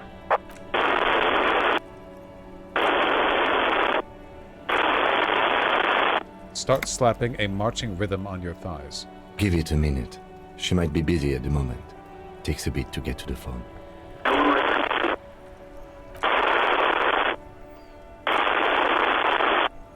Officer, I have Sylvie Malaika on the line for you. Yes, hello? A female voice greets you through static. It sounds like she's a million miles from here. Sylvie, I bet we've met before. This is, me, a detective from the Whirling in Rags. Oh, right. Hello, officer. What can I do for you? There is no resentment in her tone. She wants you to ask her out. No question about it. Do you want to grab a cup of coffee with me sometime? No, absolutely not. Was it you who called the police? No, not me. But why didn't you call? Didn't a corpse behind your workplace bother you? What? Of course it bothered me. But I thought the union already knew about the corpse. What does the union have to do with anything? No one calls the police. The union would get angry. What do you mean by that? You know, what the union says goes. People listen to them and they take care of their own, which is like everyone here. Wait, Kim, is she speaking the truth? The union is the law around here? Legally, no. In reality, yes. Martinez is de facto policed by the Dock Workers Union. I am the authority around here. Okay. She obviously doesn't want to challenge your authority. You feel much better now. Tell me, why exactly did you let a corpse hang in your own backyard for weeks instead of calling us? I didn't want to get in trouble with the others. Push her further. Show her the error of her ways. What others? The other people who live around here. Local people. I didn't want trouble. What trouble? You don't live here. You don't understand. Squealing is frowned upon here. Everything is dealt with, well, by the union, internally. Please, I just didn't want any trouble. I don't want to be this mean to her. We don't need to be too mean. I see. Don't worry about it. I understand. You do? Oh. What else can I do for you? Do you know who made that call? No, sorry. I don't. Not a lot of people have phones around here. Copper thieves take the wires. People don't have the money to have the cables put in again. They use the union's phone, or the one on the coast. It was someone else.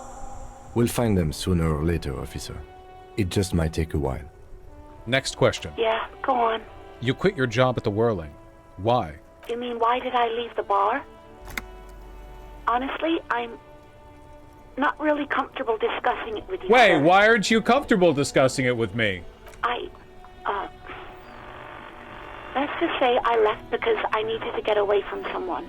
Okay, did you leave because of Gart? What? No, why would you even think that? Sylvie, don't be afraid of that pig. You have to stand up for yourself. Please, don't bring Gart into this. It's none of your business. I already said I don't want to talk about this. You're messing everything up again. You mean, why did I leave the bar? You know whom. Alright, I won't push you on this. Are you ever coming back to work? Maybe, I don't know. I just know I have to take some time off right now. I think I got everything I need, thanks. I do hope so. Please, don't call me again. Bye. Wait, why does she seem angry with you? Yes. Yes! You have obviously done something to upset her at the Whirling in Rags when she was still working there. Wait, before you go, you're mad at me, right? Tell me, what did I do? I can't remember anything. I'm not mad, it's just... You were so drunk and so emotional all the time, and then the skua thing happened. It just made me want to quit. So you're telling me I was the one who made you want to quit? Yes, obviously. You were the worst client I've ever seen. And I have seen so many assholes in this place. I've had sailors fighting, union guys grabbing my ass, kids stealing booze. Once a guy was glued to the karaoke machine every night for 2 months. But you... Go on. I want to know what I did. Well, you were worse than all of them. Honestly, you were getting borderline aggressive. Even about little things like not turning down the volume at 3 a.m. I even liked one of those songs you kept listening to on repeat. No more. I hate it now. Hold on, which song? We Go On by the O.O. I can't listen to it anymore. You've turned it into a parody. Sorry. Sorry about the song. To hell with that song. Then there was your room. Your project. An experiment to see how bad it can get in there. I tried to send the cleaner, but you wouldn't let me. Threatened to make me understand. I had no idea what you meant, and I don't want to know. And then you screamed something about how you're actually a real cool guy, and no one understands it. One of the coolest guys there is. The coolest guy in Jamrock. Something about disco, too. Sounds intense. And then I had to deal with your toilet. The one you clogged with police documents, causing water damage downstairs in the kitchen. I won't even mention you waving your gun around, harassing customers, threatening to sing karaoke, threatening to kill yourself. Wait. Police documents? The ones I had to wrench out of your toilet. What happened to them? Damn it, I don't remember what I did to your damn papers. I don't remember every little thing I do. She's worried she might have accidentally done something bad. Then she remembers it's you. Especially when there's a hurricane loose. It's your fault for losing them, not mine. Something in you wants to immediately forget about this, as if there was a reason you threw them away. Okay, I get it. I wasn't a very good tenant. No, you really weren't. You were simply the worst. Okay, there's some superstar cop stuff that we're not gonna... We're listen, okay? We are a living being, alright? We are a living, complex being. We're not going to commit to an archetype for the sake of, self-stereotyping, okay? We're not Flanderizing ourselves right now. We can apologize when it's appropriate.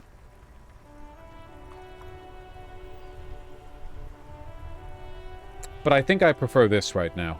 I was trying to show you the world of tomorrow, the great panic at the end. God, I knew I shouldn't have brought it up. Just try not to call me again, and let's pretend it never happened.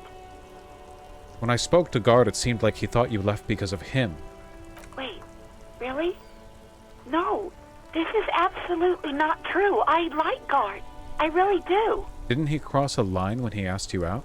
No, I was actually flattered. I've always liked him. It was just bad timing, with the corpse and all that. There's a pause. You can almost see her on the other side, the telephone cord coiled around her index. I didn't know what to say to him later. Then you came and destroyed the place, so I left without explaining. I should have told him, maybe. I can tell him. Okay, but please don't mess it up. Please don't take out your gun or something. What skua thing? The stuffed bird. The great skua. You threw it against the wall while screaming, "Fuck that bird," and laughing like a maniac. I think you said it had been giving you shit ever since you got there. That sounds like me, all right. Didn't seem like you had fun doing it, though. What else did I sing besides the oh? I'm looking for a song. All sorts of things. From disco, rock too. So much disco and rock. Maybe you can help me identify this one particular song. Which one would that be? One that was really sad. Sad? I think the one you mean is The Smallest Church in Saint-Saëns. Butchered that right up. Interesting. You still have to find it, however. Thank you for talking with me. Take care. You hear a sigh of relief on the other end of the radio. Wordless, the call breaks. Then, the already familiar voice. Anything else I can help you with, officer? Could you connect me to the 41st Precinct? I have something I need to report. Just a second, officer.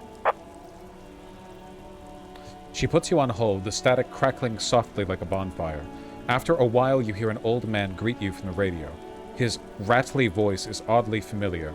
10-2, 10-5. This is 41st. Come in. Over. The man uses relay code. You've got this.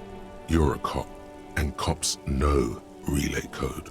No, I know. I don't have the morale for this, guys. We need to go and get some... We need to go and get some drugs. 10-4, Station 41. I've got an urgent business. Over. 10-4, message received. 10-5, relay message.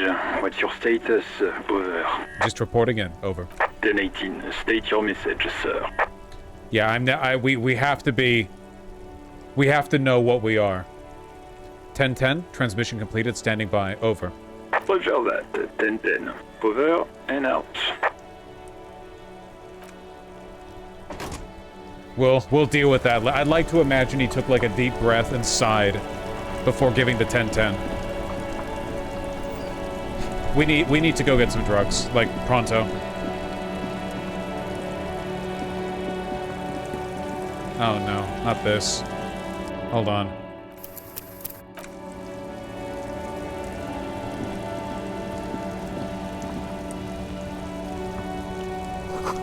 Jump Jams, a popular music mag.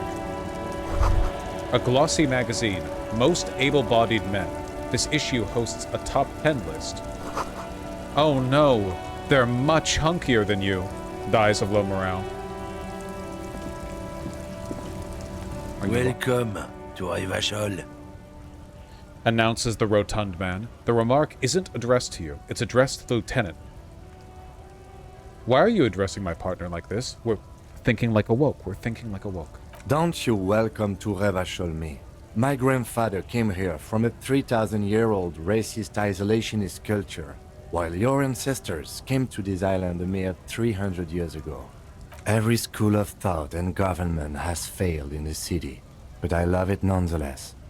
It belongs to me as much as it belongs to you. You tell him. It's men like you who keep Vaush divided, making it that much harder for everyone to climb out of this post-war limbo. What he means is, fixation on the Revacholian nation makes it harder for Revachol to actually attain self-determination. He's right. You're undermining our best shot at real self-determination. Oh, come on, man. I just said welcome to Vaush. It's a lorry driver thing. I know exactly what you meant. You think my kind doesn't belong here, that I should watch myself and behave. But you see, I'm an officer of the RCM. It's actually my job to make sure you behave. I would advise you to remember that. Fuck his ass up, Kim. It's so fucking good. As measured as he is, you can tell he has such a soft spot, like being racially self-conscious. Kim, you should shoot him. Kim, draw your weapon. Draw your powder box. Silence. The air between them becomes tense. Your partner needs backup. Now's your moment to shine. Oof.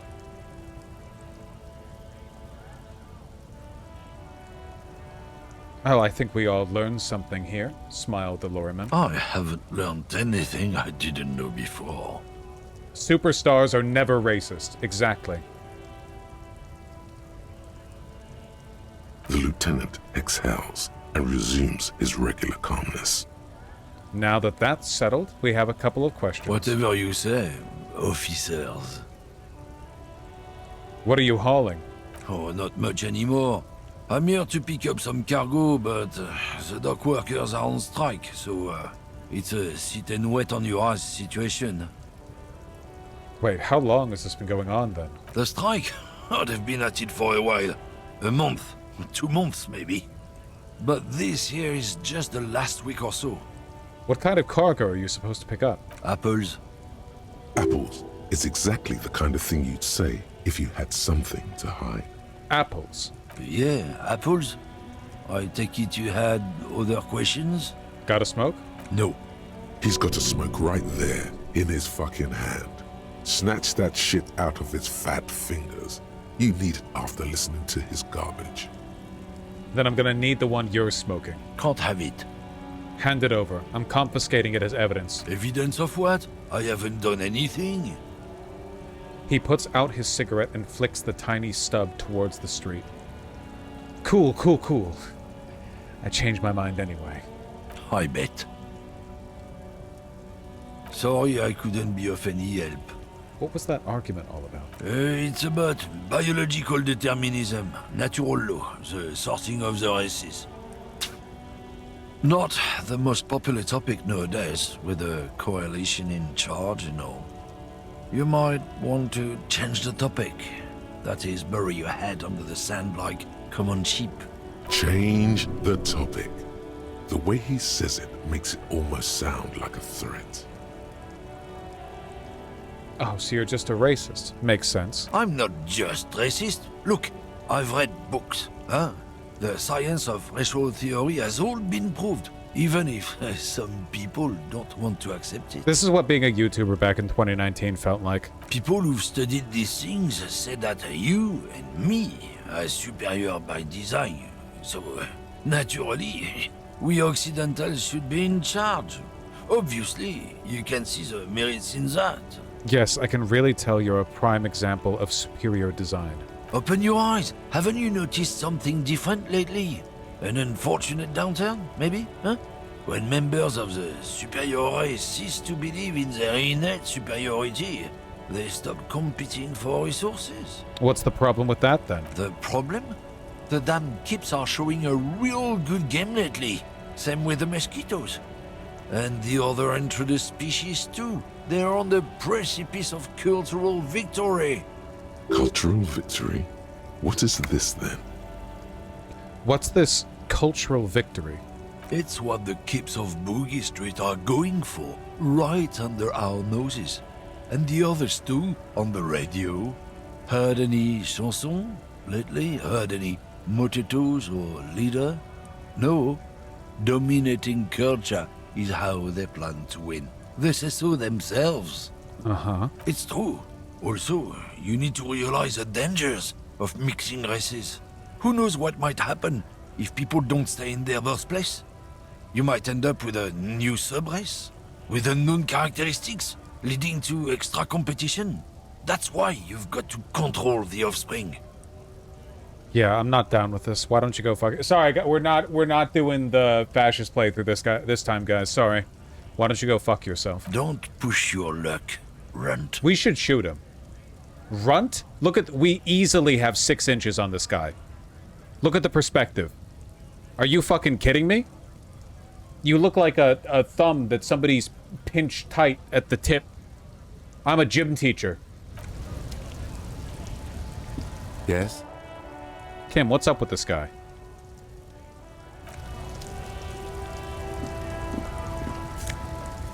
Morale! Yes!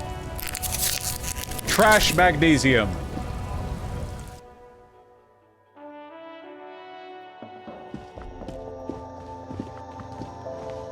The tear machine stands in the corner.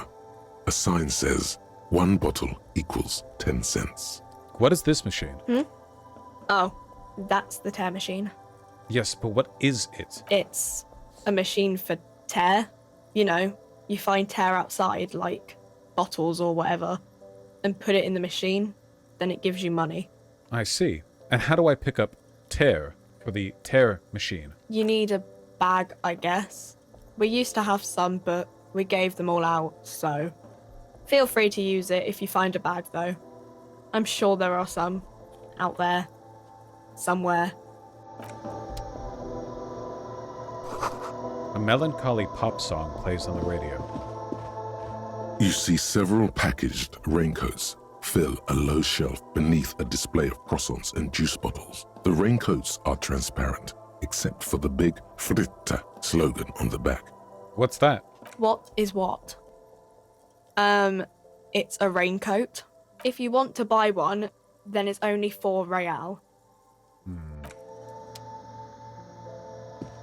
A small cabinet on the wall is filled with various medicine bottles, nasal sprays, and blister packs.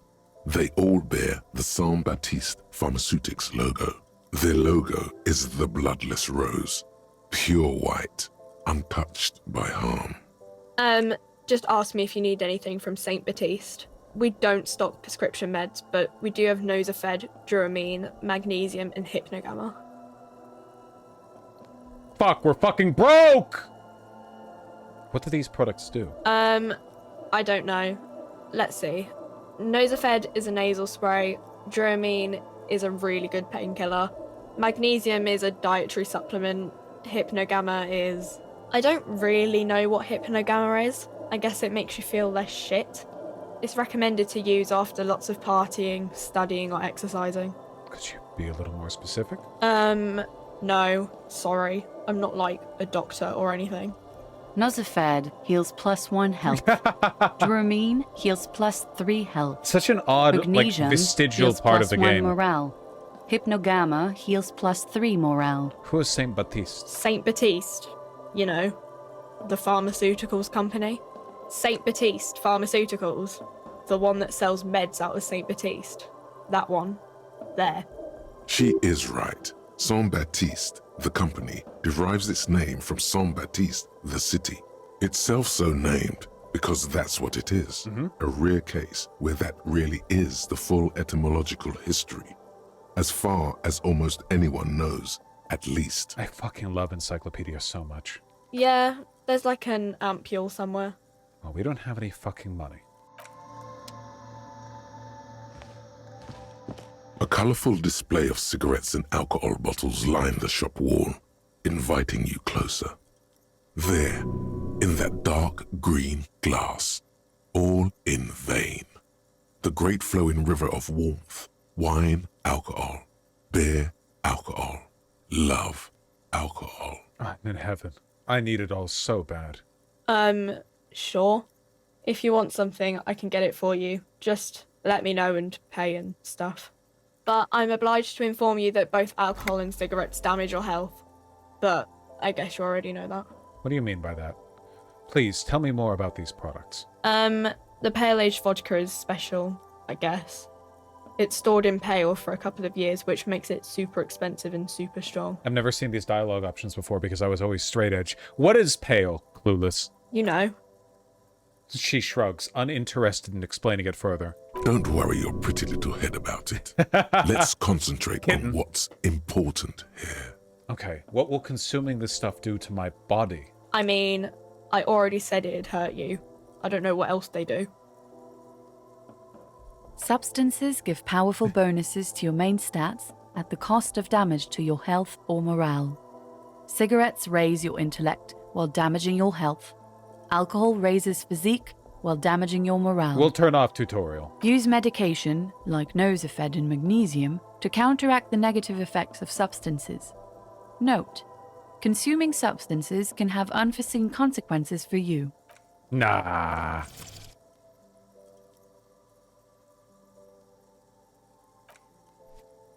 Do you sell any under-the-counter vices? No, Frit only sells legal drugs, like the law says.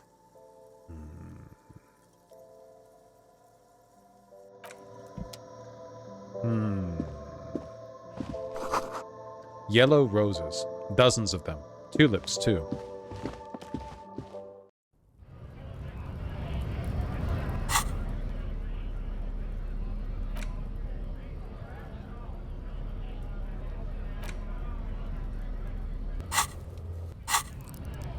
We can level up. Oh, we will be taking the psychoactives, don't you worry. The only thing that I want to level up at base is Encyclopedia, because if we can get the Encyclopedia thought quickly, we can get a fuck ton of experience from that.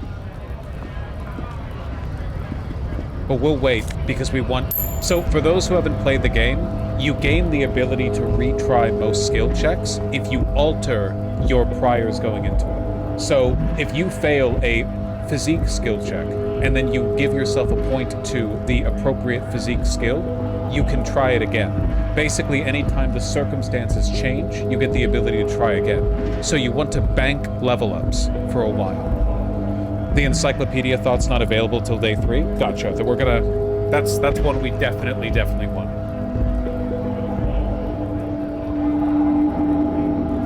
How do the drugs work? The drugs allow you to retry checks as well, with a bonus.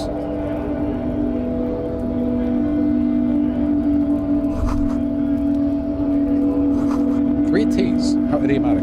Which ideological path are you embarking on? The one you would all expect.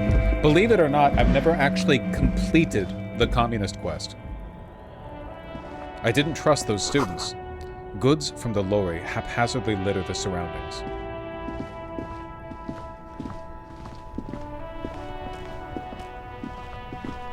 Hello again, officer. How... All right.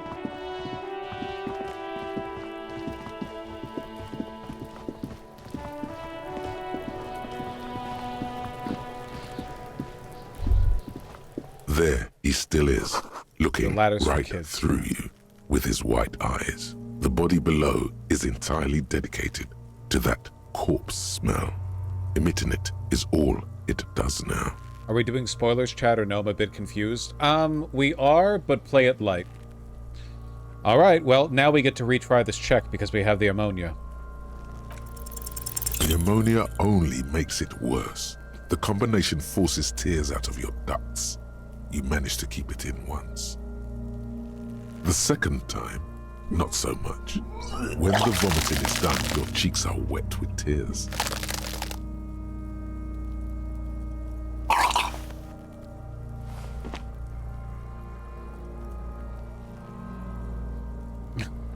The ammonia didn't help at all. Nor does the wind right now. You feel the lieutenant pat your back rhythmically. Kim. I've seen strong men turn themselves inside out for hours. You are facing tough odds here. Alcohol withdrawal makes it considerably harder. Why can't I keep it in if I've been a cop my whole life? I've seen captains puke their guts out. It never gets easier. You never get used to the smell. Every Monday is cadaver day. Throw up, investigate. Throw up, initial autopsy. Throw up, baguette. He pats your back again. Then drive to the station. Maybe throw up on the way there if you didn't bag the thing tight enough. You seem to be fine. I think I've lost my sense of smell. A white lie. Not being hungover helps too. This is bullshit. I don't want to do this No, I can't say that. Can't we do something else? I'd rather be avoidant than pathetic. Can't we do something else? I think I want to solve something else right now. That's probably a good idea. Clear our heads.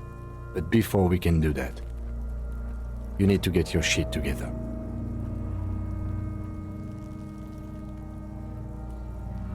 No. No. You will get your shit together. For a moment, the hanged man appears to smile. His lips are red, like a clown's. Bitch fight, see? Bitches are at it. Bitches about to kill each other, I think. We should go and do something else. Give it half an hour. Then come back when you've gotten your act together. We don't have room for another one right now. We do need to internalize the volumetric shit compressor, though, so we're actually going to use our first level up to get a new thought slot.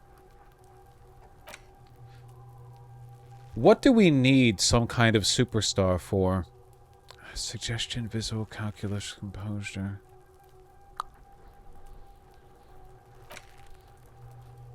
Well, we're gonna have to get a new thought slot at some point anyway, so we might as well do it now.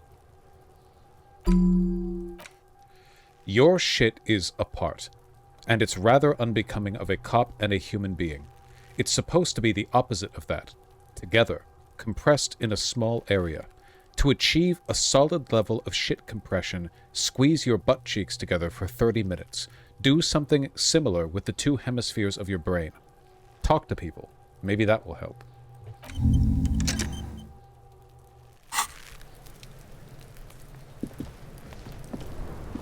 We do have a crowbar.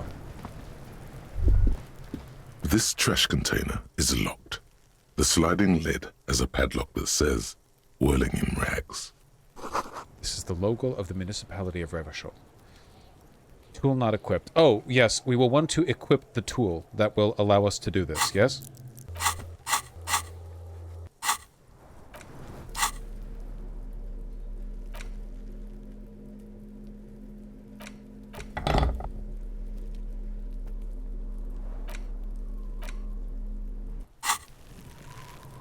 This trash container is locked. The sliding lid has a padlock that says, whirling in rags. Can you do it without the tool first, please? No? Force time isn't happening. You've jammed the pry bar under the lid. No type but it A. just isn't bending. What is this? Your triceps ache for the metal to bend, but it resists. This calls for a potent curse to help break its resistance. Utter the power words. The fuck kind of metal is this? This is fucking shit! The quality of metal is not the problem. From what I see, it's sturdy enough. Hang from the pry bar with all your weight. There's a creaking sound as the pry bar slips under the lid. You hang from it like a moron, huffing and puffing. Clearly the technique is wrong, but nothing else comes to mind. That's it. I can't pry it open. Let's ask the manager for the key. This is clearly not working. Volumetric shit compressing. Volumetric shit compressing. Getting it together.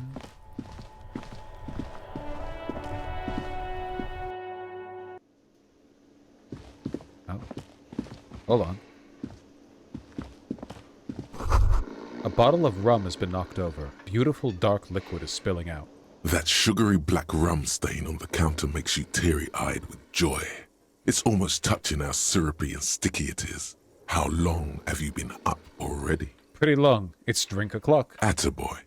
It's coming back to him. You had your mesolimbic reward pathway worried there, not thinking about drinking all that time. It was like you weren't yourself. I've been secretly thinking about it all this time. There he is, the old boy, the devil. You rascal, you. Let's celebrate right now by licking that stain off the counter. Do it. It'll be wild. Calmly, the lieutenant looks out of the window, then to you, licking the tasty rum stain off the counter, then out of the window again. What are you doing? Investigating. We should move. A real drink would go well with those cigarettes you're looking for. That's a great combination.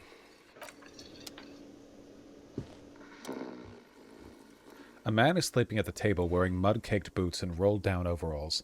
The back of his shirt reads Wild Pines, encircled by a logo with a tree. On the counter, rolled out of his open hand, you see a blister pack of headache medicine. Lieutenant, who is this? No idea. Looks like he works for Wild Pines, the logistics company who owns and operates the harbor. But why is he sleeping during the day? Possibly because there's a strike going on in the harbor.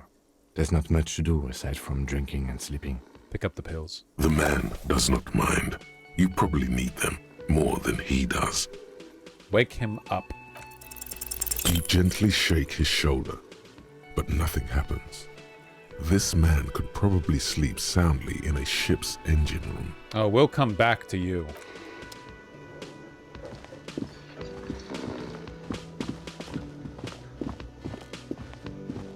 Can I help you? Is the trash container out back yours? Mine? No, it belongs to the Whirling in Rags. Thank you for clearing that up.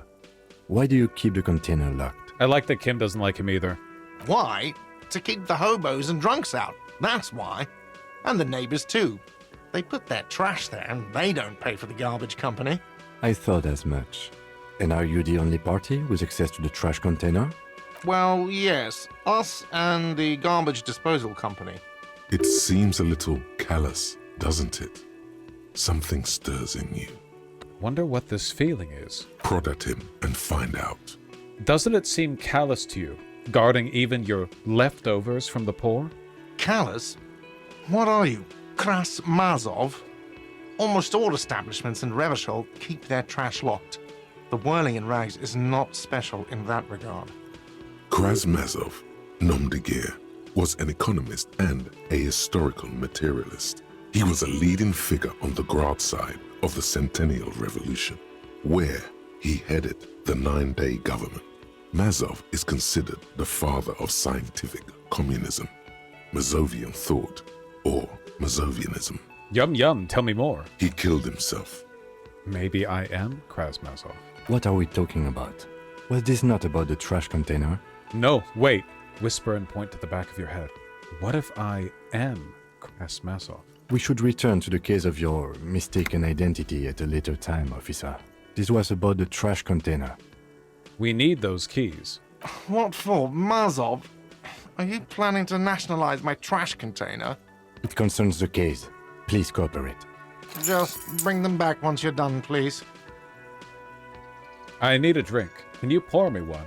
Do I have a shaker in my hand? Is this a shaker? It's not a shaker. It's nothing. He's holding nothing. It is but an imitation. No. There's nothing there. Am I wearing a little bow tie? Am I wearing a bow tie and doing this? Am I smiling? Do you see me smiling and shaking my little shaker? No. Do you know why? Why? Because I'm not a bartender. I'm a cafeteria manager. Is there anything else you wanted? Kim? Give me your gun. Play it calm. This man needs to understand you need a drink to help the community deal with police stuff. I want a fucking drink, asshole! Well, you're not getting it! Asshole! This is a thoughtful exchange, but can we move on, please?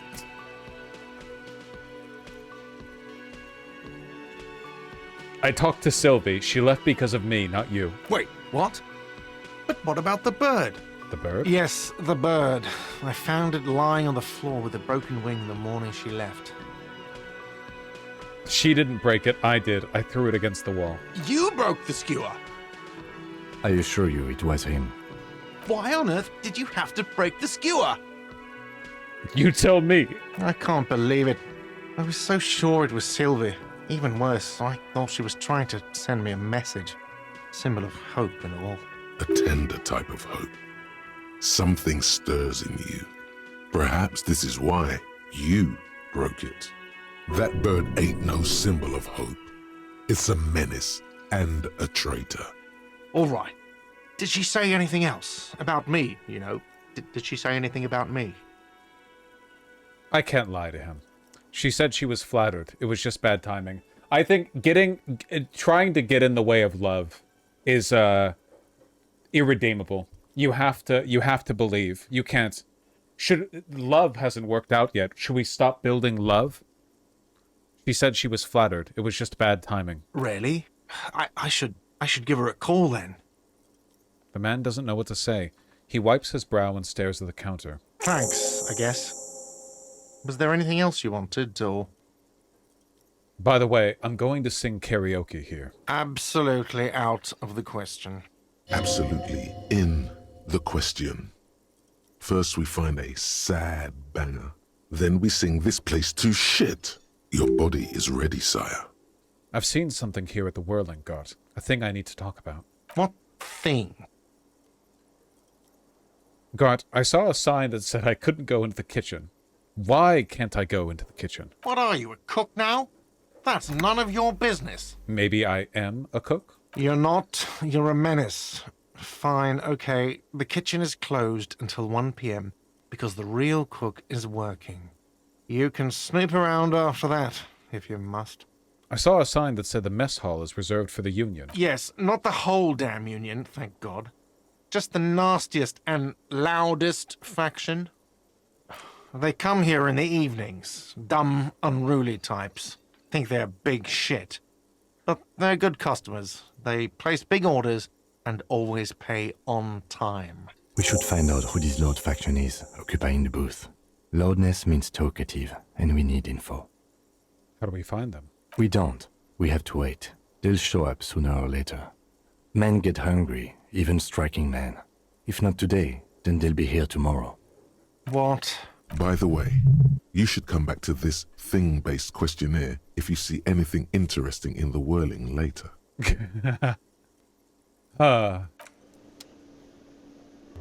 This game. Oh, we've got a laundry list of things to do.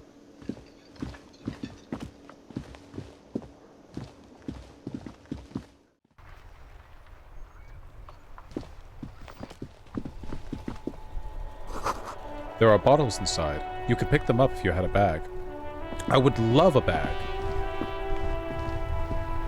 This Post Lavantorie mail collection box has been heavily vandalized with graffito. A closer inspection reveals 2 bullet holes in the front. Good mail delivery box. Pat the box.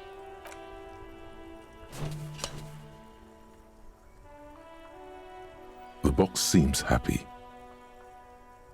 Eat shit, pig, fucked by the coon, and St. G with a crown have been scribbled on it. Jenny is a whore, and best set mailbox also. I feel you. Mail collection box. The mail collection box seems cathartic, thankful even. So do you. You shudder. Then you swallow. And then suddenly, you see it. Over all the other graffitos. Someone has, using the tip of a very sharp knife, cut the words, Revachol forever.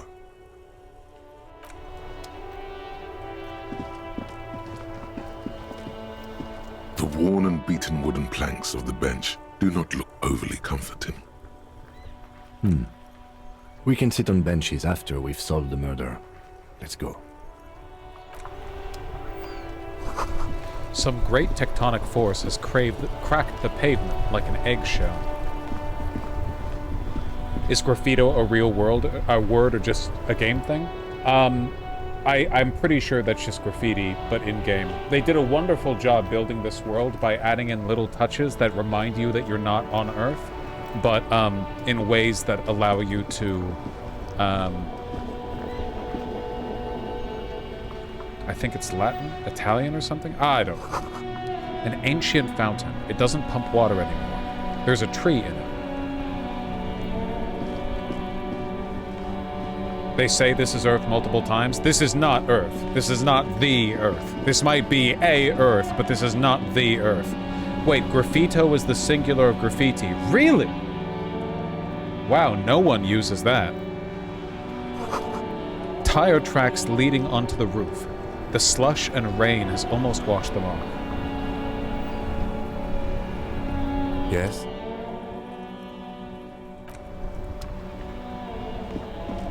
So it's an alternate universe? I mean, yeah. Are you aware of a place in real life called Revachol? The damage looks like it could have been caused by an earthquake.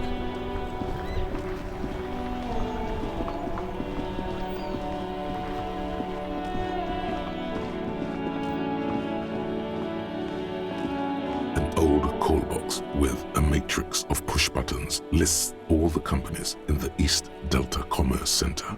Main hall, building A. An off-key melody starts playing after you ring the doorbell. Then a woman picks up the receiver. Kuno, please stop calling here. Grown-ups don't have time for your stupid games. She thinks you're the gremlin child. What would he say to this? Who's Kuno? This is the police. Please open the door. Oh, I'm sorry, officer. I thought you were... But the doorbell is broken, and the bookstore shouldn't even be on the list anymore, so I can't help you. Please don't call here again. Thanks. A single beep indicates that the line has gone dead. Hold on. We're ready to compress our shit. Volumetric shit compressor. Bizarre scientific news from Revachol West today, where a police officer's shit has been observed at a pressure of around 495 gigadecimals. These metallic hydrogen levels of shit togetherness were thought to exist only at the center of collapsing stars, not law officials. It remains to be seen how long the shit singularity lasts. All endurance white checks unlocked. Learning cap for endurance raised to 4. Yes. We won't need this one for long. We will not keep our shit compressed for long. Yes? What do you want to know? Good. We're not going to tell Kim our shit's together. We're going to show him our shit's together. Oh, but let's open this up first. This trash container is locked. The sliding lid has a padlock that says, whirling in rags. Open the padlock with the key. With a well-oiled crack, the lock pops open. It should now be possible to simply raise the lid. Don't. Maybe you shouldn't. That's right. Another time, maybe. No. We need to investigate now. Kim, no! He opens the lid. The smell of rotten food rises to greet you. You see soggy cartons, dirty rags, and organic waste. Kim, you don't know. We're just in time. This hasn't been emptied for over a week. Pick at the rags. Among the threadbare kitchen towels, something catches your eye. A pair of denim trousers. Those will go for a lot. As the legs of the slime-covered jeans begin to unspool from the garbage, a rank corpse smell fills the air. The victim's clothes? Cadaverine odor is faint. If these belong to the deceased, they were removed when he was still in the early stages of decay. Drop them in here, officer. Guitar marked blue jeans. Pockets empty or emptied. He wore them with a belt, too. A white belt. The loops appear stretched, but the belt is missing. That's it. Do you see anything else in there? I have another bag here. Something slimy catches your eye. Reach for it. A drab, long-sleeved shirt, olive-colored, appears from the food waste, dripping with pus. Bag the shirt. This is a military-type overgarment. No label or serial number. This is the kind of rib-knit shirt that's worn over light armor to conceal it in an urban scenario. Anything more? The rest of the rags are just kitchen variety waste. A yellow old mug that catches your eye. But other than that... A thrown-out towel, a mug, that's all. All right. We should go to Gart again and ask if he knows who put the clothes in the trash. It could be as simple as someone from the hostel cleaning the yard. Or that one. I'd advise against confronting that force. He fears the Kuno. Do you think someone from the Whirling might have been involved, maybe? Not really. All we know is the victim's clothes are in the trash. The lid was locked, and his establishment had the key. It's just a small loose thread. Yeah, we need to ask the kids who put them here. The fuck's he on about? Kids? You hear that, Kuno? He thinks you're an infant or something. See? Okay. The lieutenant nods, then looks back into the trash container. Look under the boxes of carton. You see milk, an egg rest with one broken egg in it, some pasta wrapper. Picking up the soggy packages somehow feels familiar. No doubt. A box falls into pieces in your hands. Batiste Soleil cereal. There are plastic pasta packages below, and turbo noodles. Nothing of note, however. Search the food waste. It's just organic waste, cold and slimy on your hands. Apple and potato peels, mostly. Unidentified sludge, and the occasional chicken bone thrown in for good measure. But hey, what's this? What? A blue piece of plastic sticks out from the apple peels. It's shiny. Looks like the corner of something. Pick it out. Something larger. A clipboard. A blue plastic clipboard with moist papers hanging from it. They look badly damaged, but you can still make out forms and notes, written in a man's handwriting. Officer, is that your paperwork? No, it can't be. Yes, it is. Look. This plastic has the RCM street grid on it. You've even got an autopsy form. If you don't mind my asking, how could you have let your paperwork end up in the trash? It has a foreboding quality to it. Maybe I needed to lose it for the great bloodletting to begin? What are you talking about? I don't know. I don't know either. You should take stock of your notes. Make sure it's all there. Official notes contain informants' names. If some have fallen into the hands of the RCM's adversaries, bloodletting may well ensue. Okay, I'll do that. It would also not hurt to start taking notes on the case. Now, tell me what your eagle eyes see. Or are we finished? The mug. I'm getting that mug, too. You pick out a broken mug with an oddly racist depiction of the Yellow Man frolicking in saffron. An antique? Only in its social sensibility.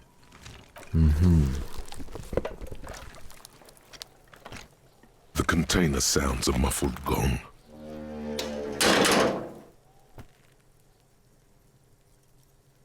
Does Kim have a disappointment meter? Absolutely. That's one thing off the list. I think we got it all.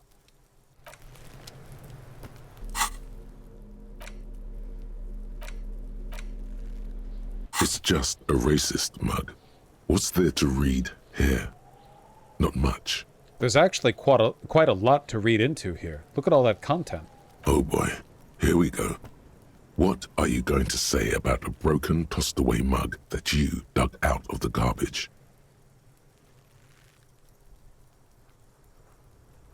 This mug is an example of prejudice. I'm going to use it as an example of what not to do. But it was in the trash. Why not just call it out when you see it? Or do some volunteering work. Just finish your case, detective. Bringing my racist mug onto the subway and shaking my head after each drink from it so people know I disapprove of the depiction contained. Do we brave the ledger right now? No. No, our shit is compacted. We must get the body down. It might not remain compacted for long. There he still is, looking right through you with his white eyes. The body below is entirely dedicated to that corpse smell. Emitting it is all it does now.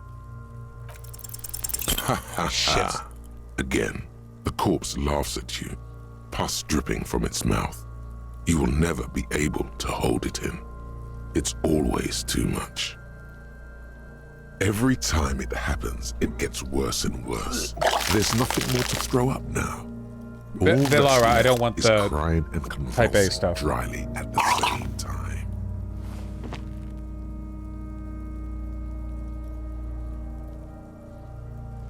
Even though I just got my shit compressed. How is it possible? I'm at a loss as well. I could swear your shit was together, detective. Sometimes even that is not enough. Life is unfair. What do I do now? Officer, you just need to be stronger. Learn to keep it in long enough for us to work. There's nothing else to do. Relax. It's okay if you don't make it today. The bloated corpse isn't going anywhere. Oh no, it's been there for a while. Oh no. Can't you see I'm throwing rocks? Are you kids siblings? The fuck are you talking about? He's calling us Kuno. He says we're fucking each other. Look, I have questions for you. Alright, entertain the Kuno. Show me what you got. What you got there? What you got, huh? Show me what you got.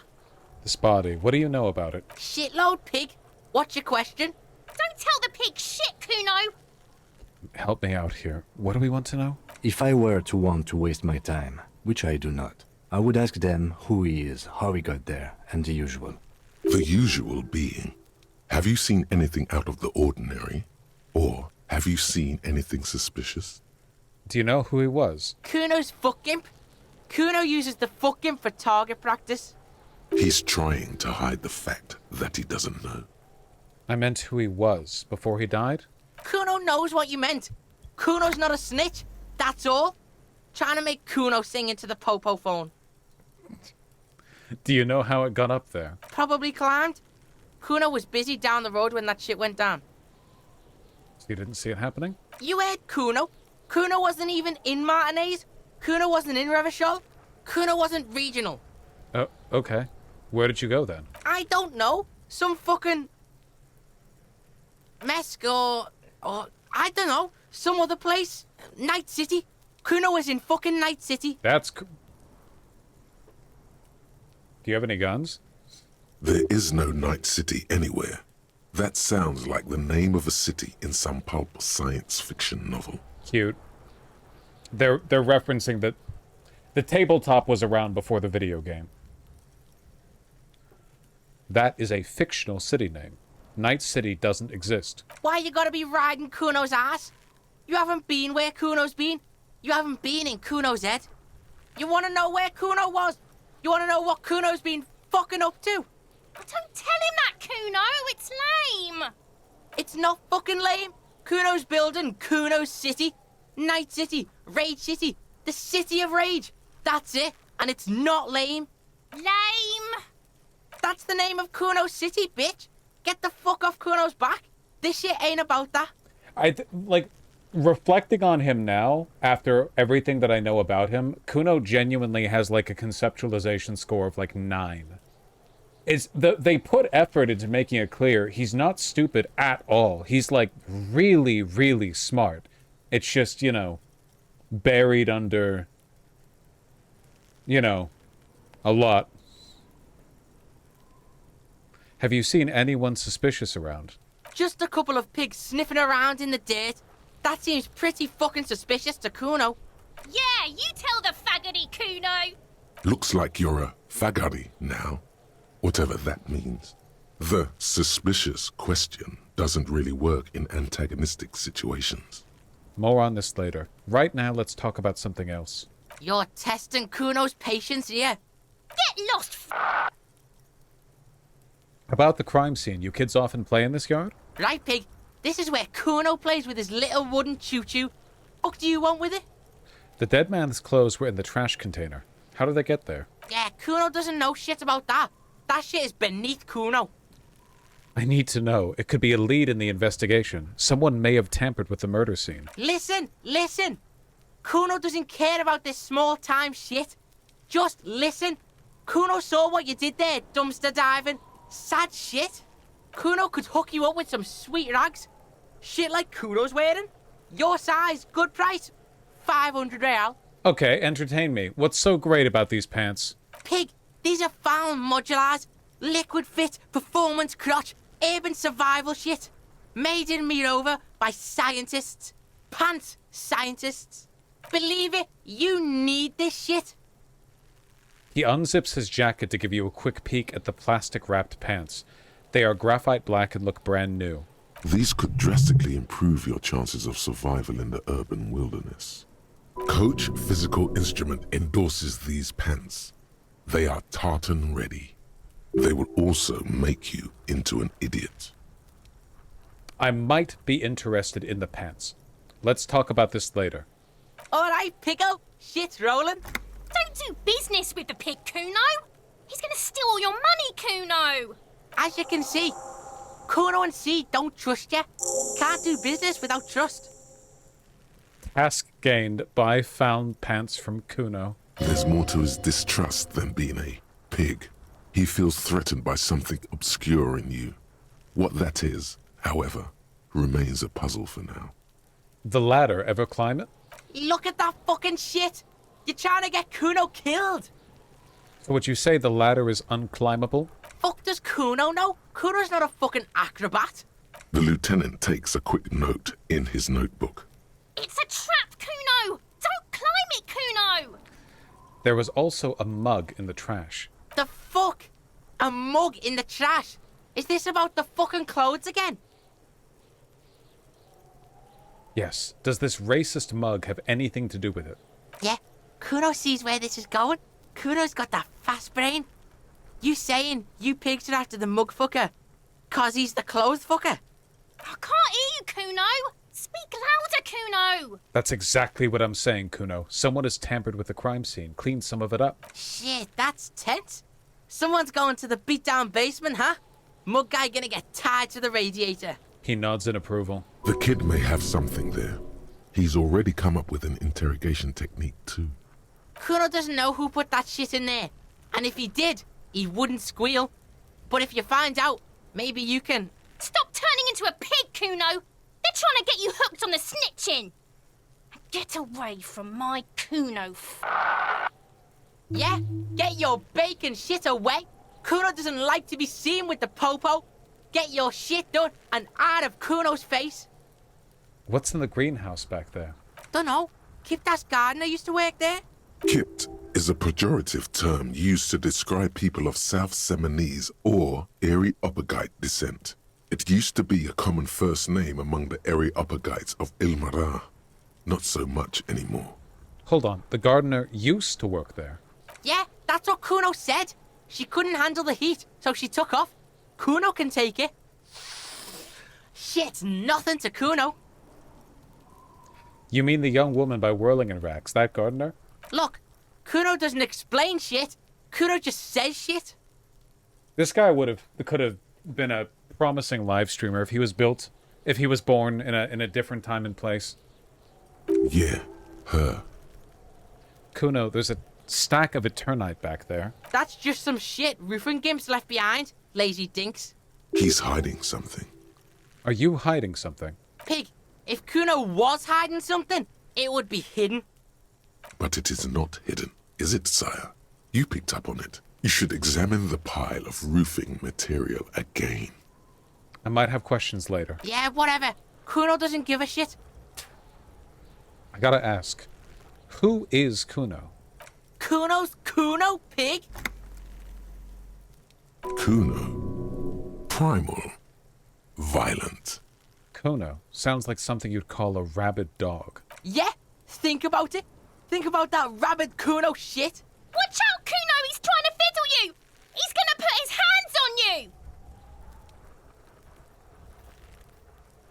God almighty. Help! Pig's got Kuno! Help! Rape! Help! He's got the Kuno, help! I'm not doing anything, see? Everybody, please! He's digging his dick out! Escalate, Kuno! His dick is out! You're afraid! Pigs in here, Kuno! Somebody, please!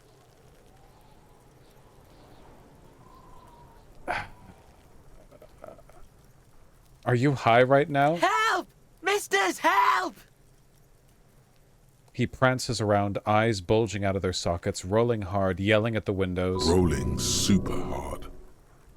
He's flashing Kuno! He's showing his genitals! If you don't help Kuno now, it'll be too late! Who put you up to this? No one. Kuno's doing this because he likes it, pig. This is where Kuno establishes dominance over you. We'll see about that. You can't let that happen. It will make things harder down the line. You may end up missing crucial information. Help! The pig's gagging him! Kuno can't speak! Someone put you up to this. You put him up to this yourself when you decided to talk to him in the first place. Listen to your friend.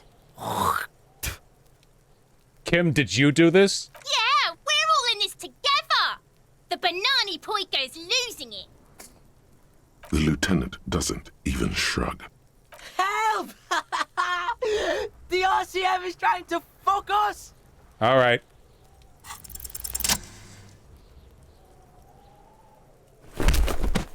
That was a solid jab. Thump. The blow connects surprisingly well, leaving your knuckles tingling. Kuno feels it.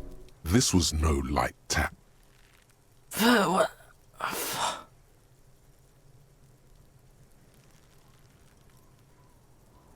Okay, everyone calm down.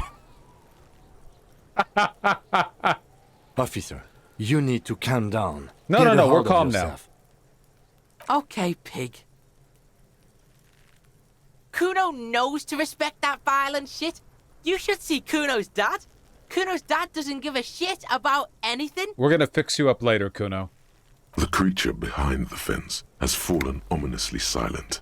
Only her eyes are alive, jumping from actor to actor. Okay, pig. Talk to Kuno. We're back in this shit. The fuck do you want?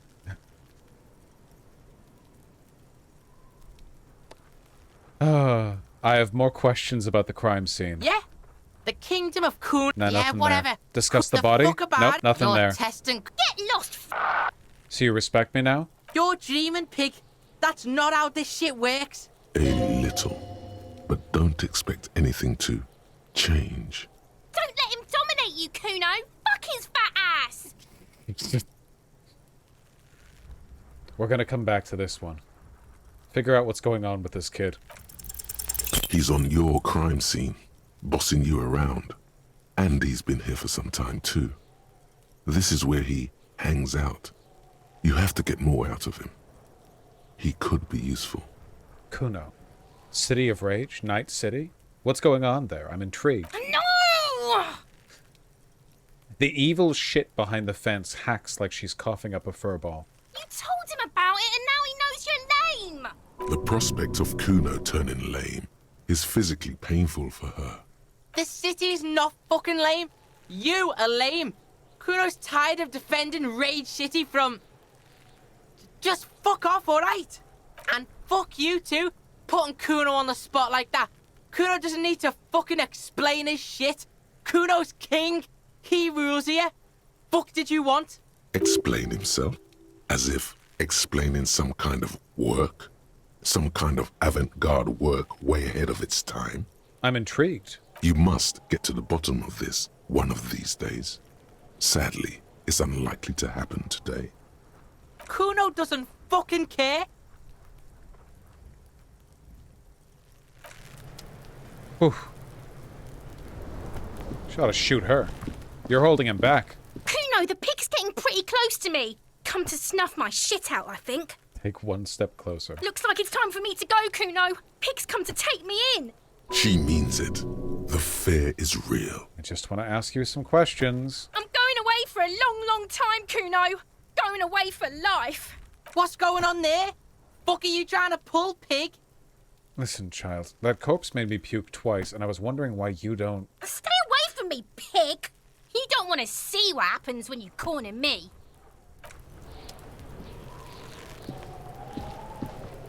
This must be what it's like being a cop in, like, Northern England, right?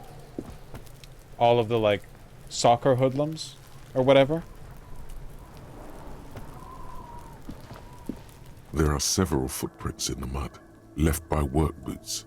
Anywhere from 6 to 12 pairs have walked here. I don't want to do this until we have another point in visual calculus. I guess I can re-roll it later. We just lose morale. Enough.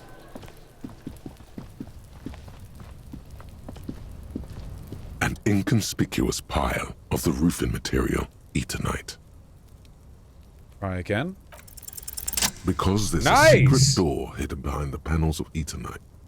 That's why they're too orderly. Pull the panels aside. There it is. You see a shabby little door.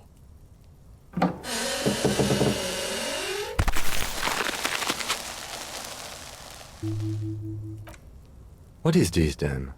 A tool shed? Let's investigate.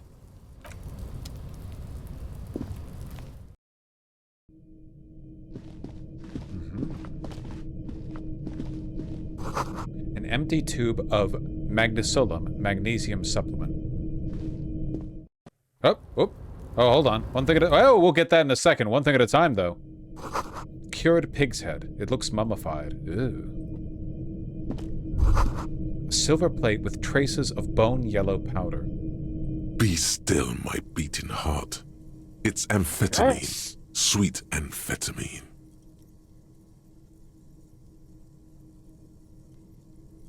You think I should move the chat up here? I guess that wouldn't be a bad place to put it. The lieutenant isn't studying the powder in the mirror. He's studying you. There's a good vague way to ask where he stands on drug use. Professionally, I mean. I've heard amphetamines make you a really good detective. Are you a really good detective? No, I'm just a regular detective, thank you very much. Someone has taken narcotics here.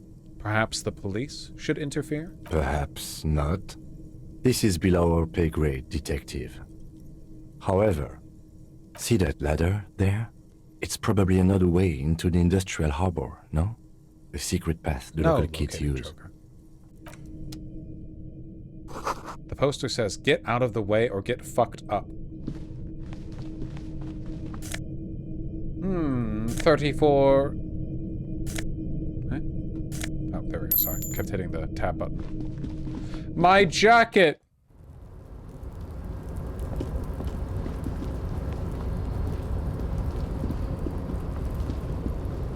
Up, up, up. Oh, wait, not up yet.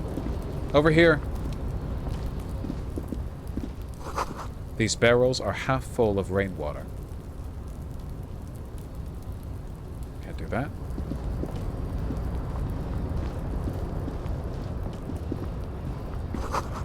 This doorway is going to collapse soon.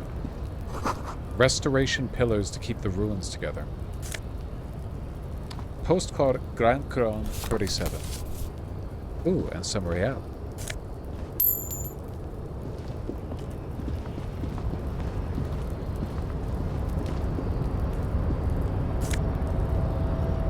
No effect.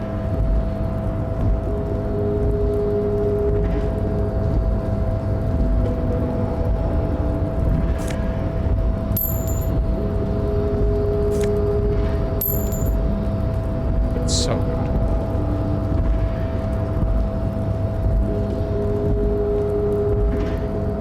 Looks like someone left his tarpaulin cloak hanging on the railing here. Look, Lieutenant. Someone's left his cloak behind. Yes, it's probably yours. It bears the RCM insignia, and you have a habit of being careless with your equipment. You could probably make the jump. You look like you've done some track and field in your day. The wind is aggressive up here. The lieutenant looks at the enormous crane towering in the distance over the container yard. Then he turns back to the sad piece of fabric flapping in the wind. What exactly are we doing up here? What are we doing? We're awfully close to breaking into the industrial harbor. They're bound to have information for us. I thought that was our intention. Or it could be that we are just exploring. Do you really think this cloak is mine? Should I go for it? Jump? The cloak? I do think it's yours, yes. As to whether you should go for it? Well, it doesn't seem too dangerous. 2 meter stops. Whenever you're ready to do it, I'll be right behind you. The cloak looks like a bag of goodies floating in the wind. Who knows what its pockets may hide? Not with the world of Zero. Let's treat our bones a little better than that.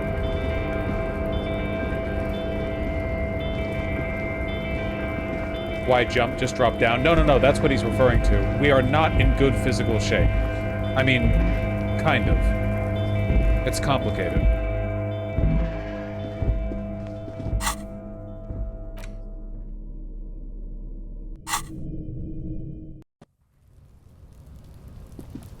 We are really falling apart. Oh, wait, we'll take a try at it. There are several footprints in the mud. Left maybe more Nice. than 12. No. 8 pairs of boots have shuffled back and forth in the mud. 1.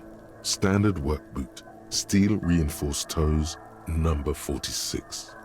2. Standard work boot. Steel reinforced toes. Number 44. 3. Hobnailed work boot. Steel reinforced toes. Number 43. 4. Standard work boot. Number 45 or 46? Wait, which is it? You don't know. It's a miracle you can tell the prints apart as it is. The cold must have preserved them. 5. Another standard work boot. Steel reinforced toes. Number 44. 6. An aberration. Light as air. Even pace. Same make of boot, but number 41. Male or female? Impossible to tell. Could also have been an adolescent. The gait is undeveloped. I'm pretty good at this, ain't I? You're not bad. It's as if the whole world darkens. Everything else has a thin film of unimportance on it, and the tracks burn in the middle of it, in a strange, beautiful way. 7. The glowing outline of a standard work boot, number 46, but the imprints are twice as deep as the others. The weight exceeds 200 kilograms. 8. And yet another standard work boot, number 44. There's an aberration in the pattern of the sole, however. The right sole is smoother, more worn. How many? 8. I was pretty off then. I counted 20. The same guys are going back and forth. I never got the hang of it. Hyperopia. Do you see anything out of the ordinary? Light step, number 41 shoe. A woman? Or a kid? Could be a kid? Okay. How do you know? He knows it's hard to discern sex from a person's gait. I don't. Understood. Anything else? A heavy one, 200-kilogram imprint. 200? Could it be the combined weight of two people, one carrying the other who's tied up? Let's say a heavily built worker carrying a similarly built, soon-to-be-dead man. He might be right. 200 kilograms of living weight is unlikely. It could have been an extremely obese person. From here, the boot the victim wears. The lieutenant stops mid-sentence. A sudden change in wind direction blows the stench of rotting meat right in your face. He tries to continue. It's bad. Very bad. Before you can heave, the wind changes direction again. The greenhouse plastic flapping in its gusts. He appears to be wearing some kind of armored boots. I can't see any exotic prints here. Someone had to carry him. Are any of the other prints deep enough? My God, what was that? Wind keeps changing. Are any of the prints deep enough in your opinion? No. An obese person is becoming less likely. One of them was carrying him over. Possibly, yes. An aberration. One soul is smoother than the other. Interesting. Let's name it the Old Soul. Do you have any ideas, Lieutenant? I love the detecting, the way you both add to the investigation. The writing is awesome. I think that, and obviously part of it is just like, this is quality slop. It's only, you only think it's good because it's good. Like, on one hand, the lesson you learn here is just be amazing at writing, and the writing will sound amazing, you know? But on the other hand, I really think that, and this is a problem that I have with media, like, generally speaking. People...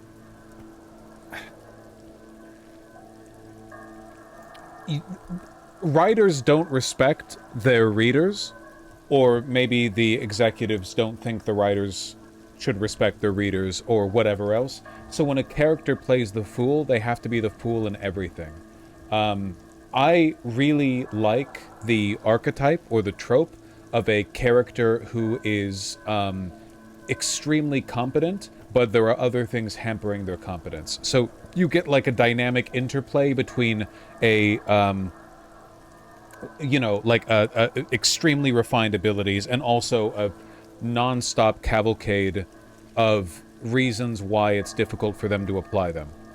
Drunken master type shit? Well, it doesn't have to be that necessarily, and it doesn't have to be like an idiot savant. We are playing, by and large, a smart character. Kim is smart. We are smart. Kuno is smart. The problems with them, like, none of them are just playing an idiot foil. None of them are just here to be a soundboard. You get more than that. It's much more interesting.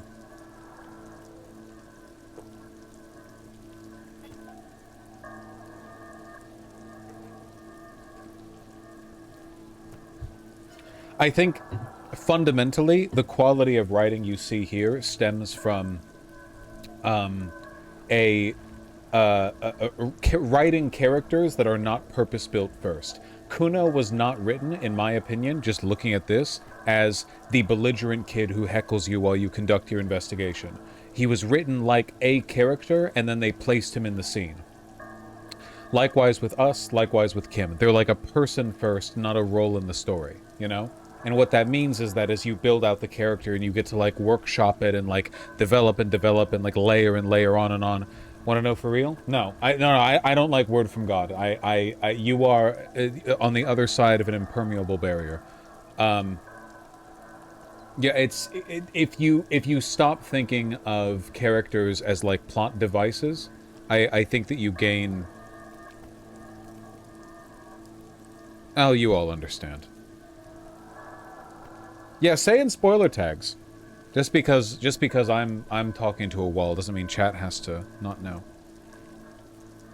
Yeah, you get the feeling that everyone here exists outside the context of your interactions with them, which is vital. Someone operating a workbench with a pedal? Like a joiner at the harbor. Or maybe a drummer? A drummer? That's stupid. No. One of the people we're looking for is a drummer? No, it's not. Forget I said it. We are not looking for a drummer. Perhaps it could be a driver. A driver would wear out their right shoe before the left. The accelerator is on the right. Interesting. If only I had come up with that idea. He doesn't seem to hear you. Looking south toward the traffic jam instead. The machines are silent. The engines are all turned off. Kuno predates Disco. He's from The Return. I'm not familiar with any of the broader work. I really should get that book. We should keep our eyes open around the traffic jam.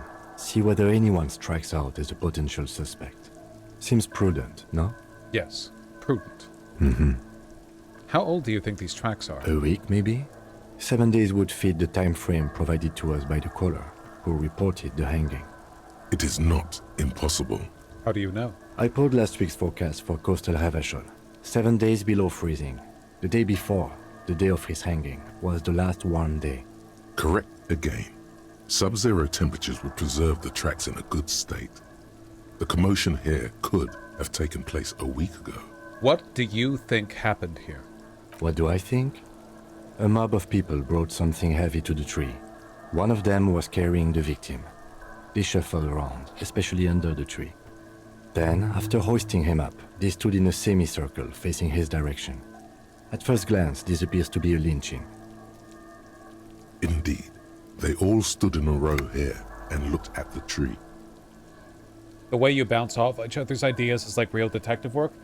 This game feels Marxist to me, not just in the obvious ways, but in the sense that Marx was unique, not in that he was the first person to identify that the bourgeoisie were bad. He was not the person to first think that, but rather that his understanding of capitalism extended to sympathy and charity towards it as well. He recognized it as a step on the ladder of material progress, you know, a component of the dialectical process. Likewise, this game would be so much less interesting if it had decided beforehand that the cops must be incompetent or not the solution. You and Kim are, I mean, it varies of course, but fundamentally good and competent people, and your presence here is meant to provide a solution to the problems the game poses at you. The game is not interested in like making a mockery out of cops, not principally. Obviously the game, there's still a lot in here to dig around at, you know what I mean? But you could tell if a game like this was written by somebody who came at it with the first order thought like cops are bad, so we have to show that here, it would be so much worse, you know? You would never rise above the level of like bit comedy, you know. Oh, look at these buffoons. It would be nothing. It would be trivial. It would be asinine, you know.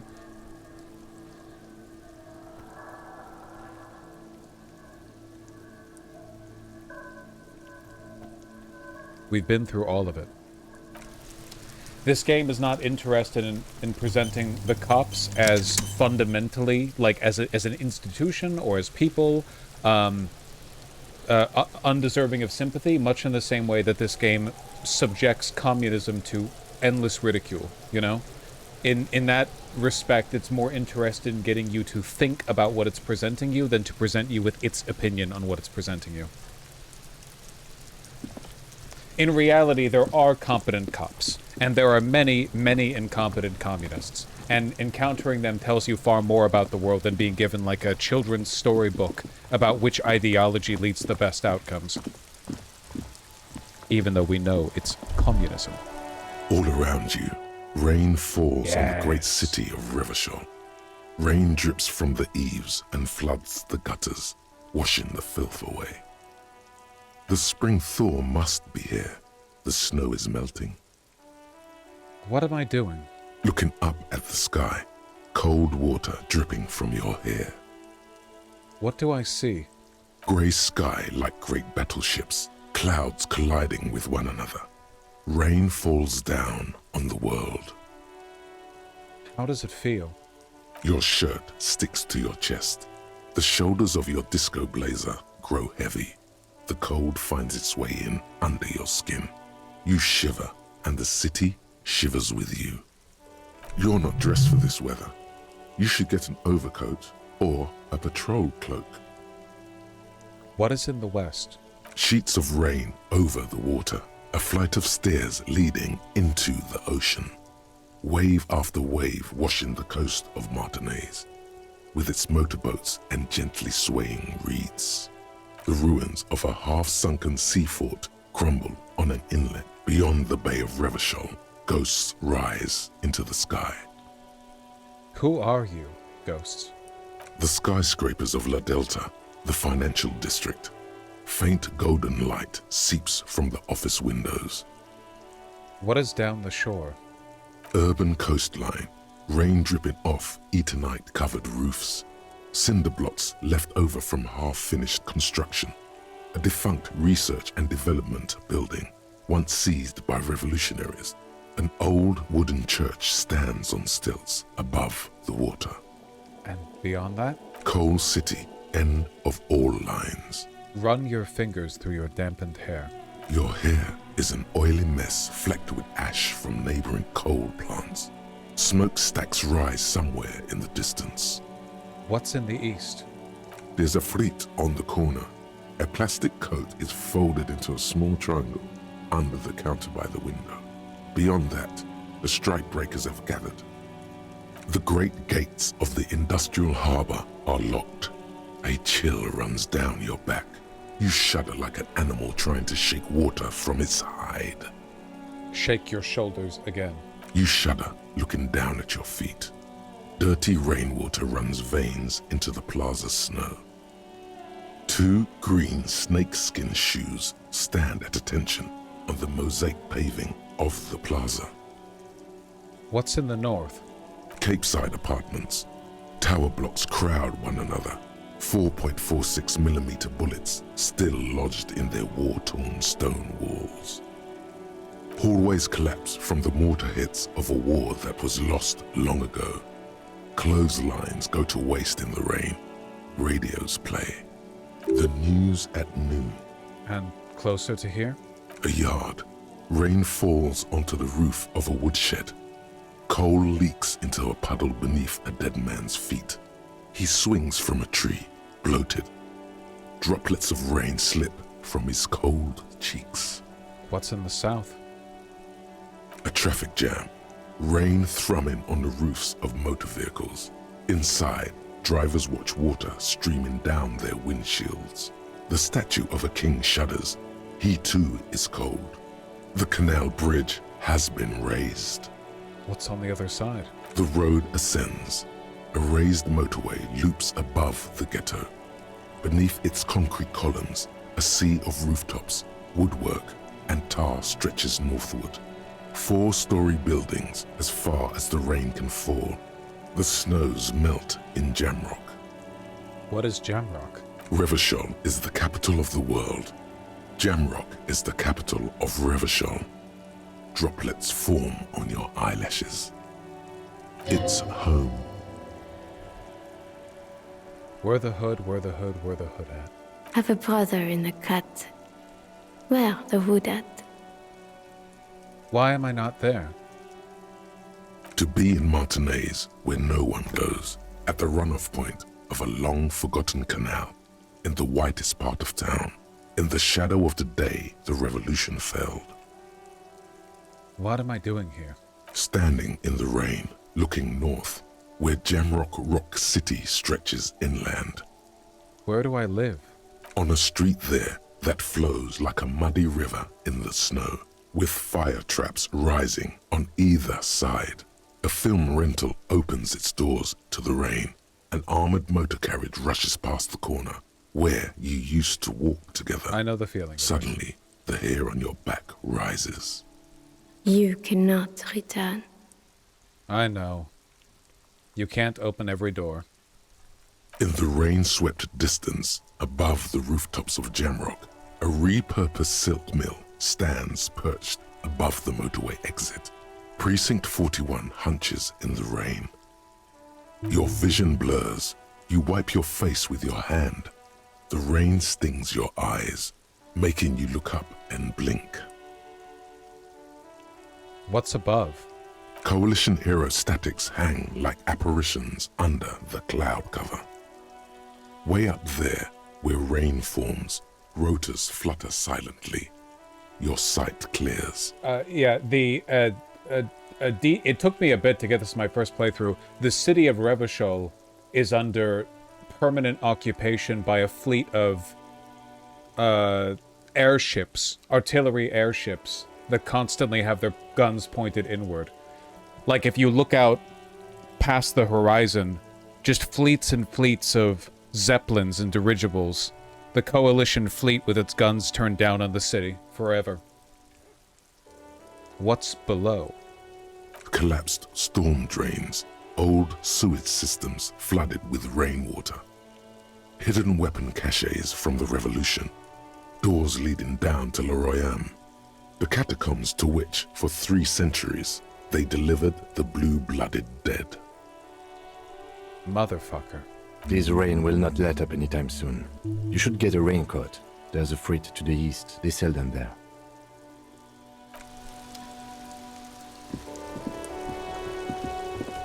Why are they blockading the city? They're not blockading it. They're warning it and reminding it. It's raining again. It was clear just an hour ago.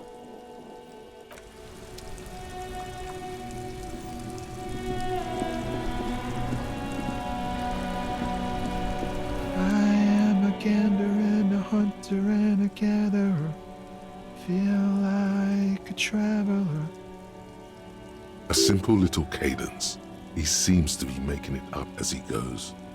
I am the law. You sure are, my man. What's going on here? It's the jam, my man.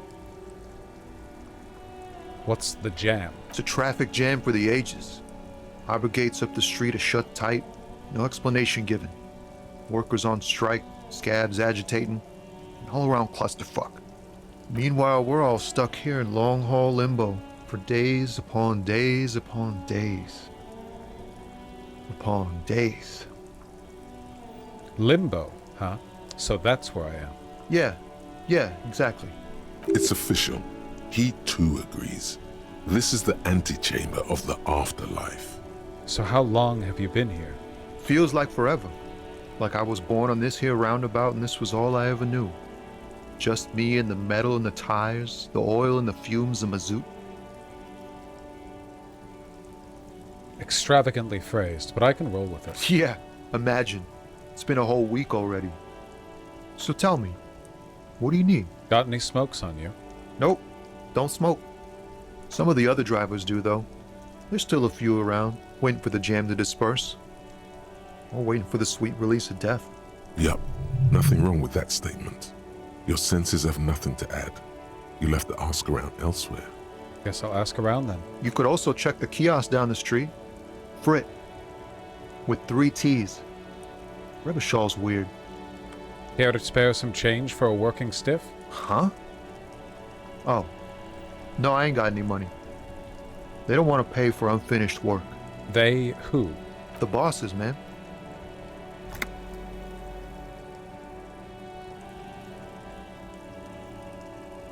I don't know who these bosses think they are, but that sounds like a good arrangement. For them. Yeah, it sure ain't good for me. Or you. I'd spare a coin or two for a city cop down in his luck. If I had saved 4 myself. Tell me more about this strike. It's like, whatever's going on over at the docks. Workers got a blockade set up, making demands. No way in or out. What's the union demanding? Some pretty wild stuff, I hear. Like a giant new power crane in half the company? I forget what exactly. Good on them, I guess. I've heard talk there's a company rep in town, too. Like, a strike negotiator type. They'd know what's up. Precise demands and so on. Ah, yes, from the Wild Pines. We'll meet her soon enough, I'm sure. What do you think the company wants? They want to keep that money flowing in, my man. Ka-ching! He doesn't blame them, but he's not on their side. That's for sure. Anything else I should know? Anything else? Yeah, this ain't really my area of expertise. I just do my job and get paid. I have things to do and places to be. All of us do. All of who? Us lorry drivers. Camionneurs. You still hang around here waiting for this mess to end. Most have scurried off somewhere to get drunk or high. Or laid. Not that I blame him, really. Not you? Not my thing. Chasing transient pleasures is a drag these days. I prefer the examined life now. Thinking, reflecting, observing. He glances down the road toward the horizon, a glint of something in his eyes. What's better than chasing transient pleasures? The more transient, the better. When one's ended, you can get onto the next one. Know anything about the dead man? The one hanging behind the hostel there? He ain't one of us drivers. I know that. All accounted for. Otherwise, I haven't really asked about that. Been wasting time right here. Keep him busy. It's easy to see he's telling the truth. He's kept his nose out of the dark stuff. All right, never mind then. The man taps his fingers rhythmically against his arm. What are you hauling anyway? Oh, high-grade narcotics, illegal firearms, stuff like that. Relax. He's merely joking. You're under arrest. No. Wicked. Always wanted a friend in the underworld. Ha! No, I'm joking, my man. Found runs a nice, clean business. This haul of cargo is mostly sporting goods. You know, tracksuits and that kind of thing. They usually get shipped to Grad and the Occident. Though we've been making headway in the Il-Moran market lately. That's your machine behind you? This rockin' beauty. Sure is. Like a rash you can't get rid of. You interested in heavy-duty cargo machinery? A motor lorry, also called a camion, on Caillou and neighboring islands. This one looks roughed up enough to be some sort of found rust bucket. Maybe the A6? That a found A6 you got there? Good eye, my man. Yup, she's an old one, but reliable. Me and her spent a long time together. Could I get one of those found tracksuits you're hauling? We're pals and all, but I can't just freely hand out the merchandise. The bosses won't be happy. Nothing illegal then? Not unless they've illegalized sports equipment while I was on the road. All right. The man taps his fingers rhythmically against his arm. Don't be a stranger. Good guy. Hey, psst. Who? Me? Yes, you. Word on the street is you're ready to start building communism again. Again? Yes, you're ready to start building communism again. You've built it before. They've built it before. Hasn't really worked out yet. But neither has love. Should we just stop building love, too? Love has worked out really well for me. I'm a love winner. Good. We need tender men like you building gargantuan communism. Word on the street is it's going to be 10,000 times larger than any communism previously attempted by human beings. Is that right? How come there's word on the street? You keep saying things like, down with the bourgeoisie, eat the rich, sodomize the landowners, impale all people who have more than 25 real in their pocket, literally murder all human beings regardless of their political beliefs. That kind of stuff. Right, that sounds like me. Funky style. Very funky. So tell me, do you have any questions before we fire up the big communism builder? Or do we get right down to it? Wait, first, what's this communism even about? Failure. It's about failure. Failure?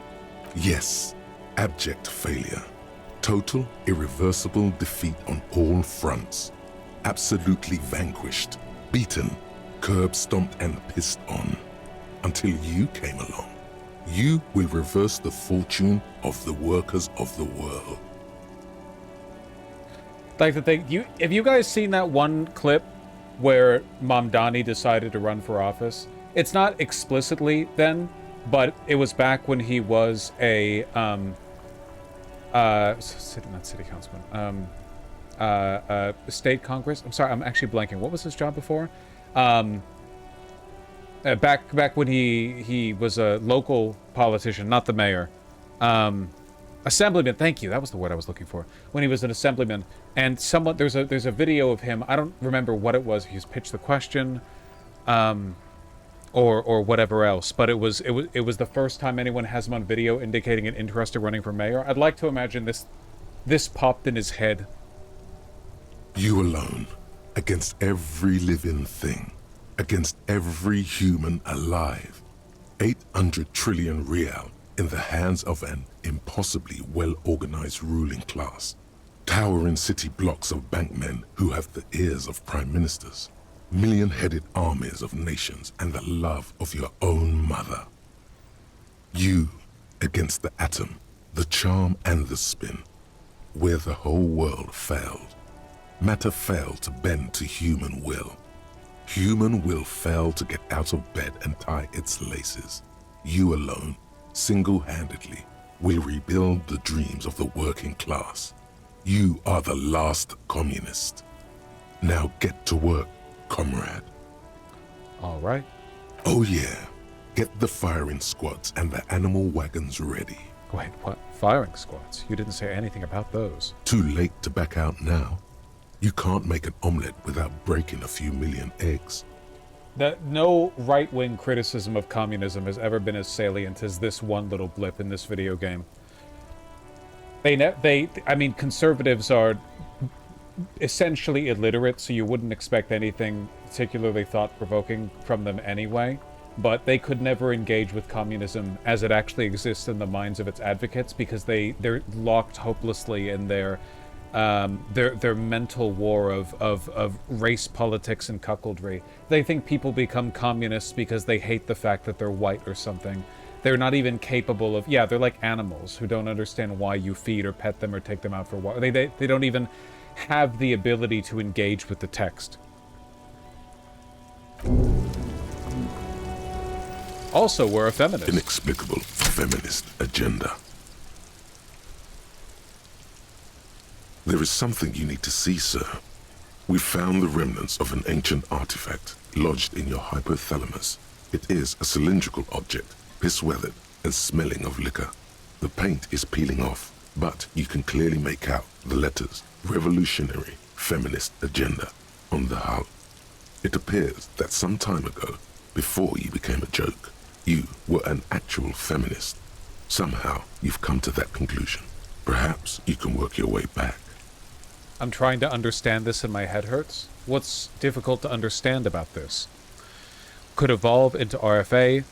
Would have to quit drugs to get there. Oh, we're not keeping this one. Of course, we have to go for the Mazovian socioeconomics.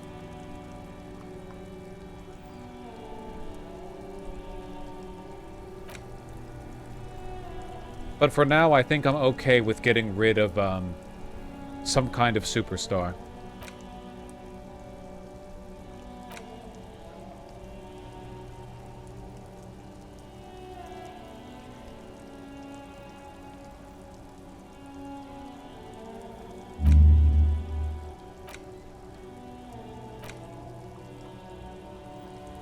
People think communism was some crazy idea that had its comeuppance 40 years ago. A fever that shook the world, never to return again. They were right, until he woke up today. A spiritual corpse responsive only to the call of Commodore Red, prostitutes, and Krasmazov. For him, communism is still a thing. He will single-handedly raise the commune of O2 from the oceanic trench where it has been resting, covered in ghosts and seaweed. He is the big communism builder. Come, witness his attempt to rebuild communism in the year 51. Why'd they make a dialogue tree critiquing communism out of nowhere? Well, are you a leftist?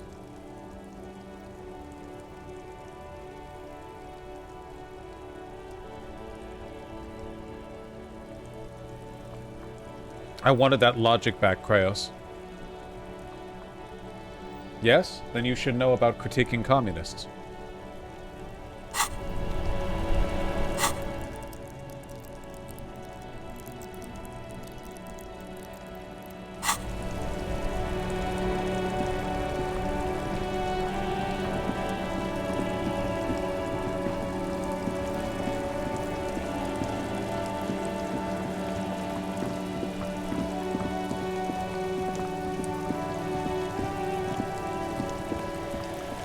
There he still is, looking right through you with...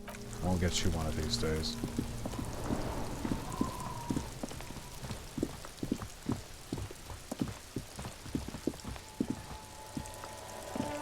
an old coal box with a matrix of push buttons lists Andro all the Orlando companies Hare in the East SCA. You ring the doorbell, but no one answers. What an ominous name for a hair salon. Doesn't bode well for anyone's hair. Just seeing the words Andro Orlando gets your hackles up. Its very existence is a threat to your masculinity, to say nothing of your hair. Artemip's boxing for young athletes in gym. All you hear is static, but no one answers the call. 24-hour window. You ring the doorbell, but nothing happens. Emma's fashion atelier. You wait for a minute or two, but all you get from the call box is silence. Pepperon's No one taxi. answers the call. Looks like someone has melted half the plastic off with a lighter. The doorbell doesn't work anymore. Slipstream SCA. You hear static from the intercom speaker. It sounds as if someone has picked up the receiver, but isn't saying anything. Hello? Is anyone there? Yes, hello. This is Tricentennial Electric. Have you come to place an order? She sounds almost antique, as if her voice was being played off an old wax cylinder. A receiver must not be working properly.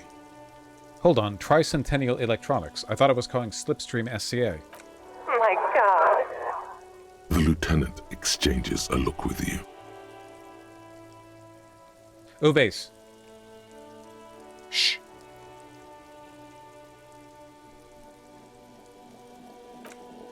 It's you. My God. I didn't think I would hear your voice. It's a woman, and she knows you. Your heart beats faster. Who cares that you don't remember her? Just go along with it. Yeah, it's me. Here I am again. Uves, I'm warning you. Here I am again, crawling back into your life. Michelle, just please. He stops and you can hear her breathe heavily. Her breath distorted by ancient static. Sounds like a ghost. Wind blows through your clothes and you feel detached from your surroundings. Inside the building, a cold memory hangs.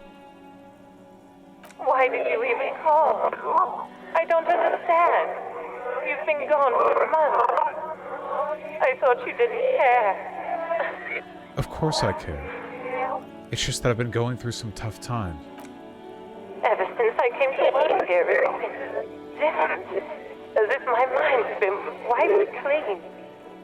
A spot of static overrides her words. When she speaks again, it sounds like she's submerged. It's so nice. It's so nice to be able to finally forget. Forget about what? She sounds like she's about to cry. The cold is deep under your skin, as if you were talking to someone who's 100 years away. Somewhere inside the building, water is flooding the cellar floor. Oh God, please don't cry. She doesn't answer. You said it was so nice. What's so nice about forgetting? Silence. The only thing you can hear now is static and waves washing ashore on the bay. I get it. You don't want to talk to me. No one ever wants to talk to me. Another seagull passes by. It's getting cold standing here, staring at the silent call box. It must have been some kind of faulty wiring. We should maybe stop playing with this doorbell. It looks ancient. Fuck! You press the number sign on the keypad that terminates the call. 12 name cards on the call box read. Didn't know you could call it again. No, hold on. The last thing you need in your life is more hysteric emotions. Forget it. Find something else to do. Fine. Fortress Accident SCA. Silence. No one's home at Fortress Accident. Revachol Ice City. Silence. No one answers the doorbell. Main Hall, Building B, whirling in rags. Nothing happens after you ring the doorbell. They don't want to talk to you. East Delta Pinball. Silence. No one answers your call. Empty card. This button looks new, but Someone has removed the name card. Nothing happens when you try to ring it. Huh. This button looks new. It's probably not connected yet. Grumble, grumble.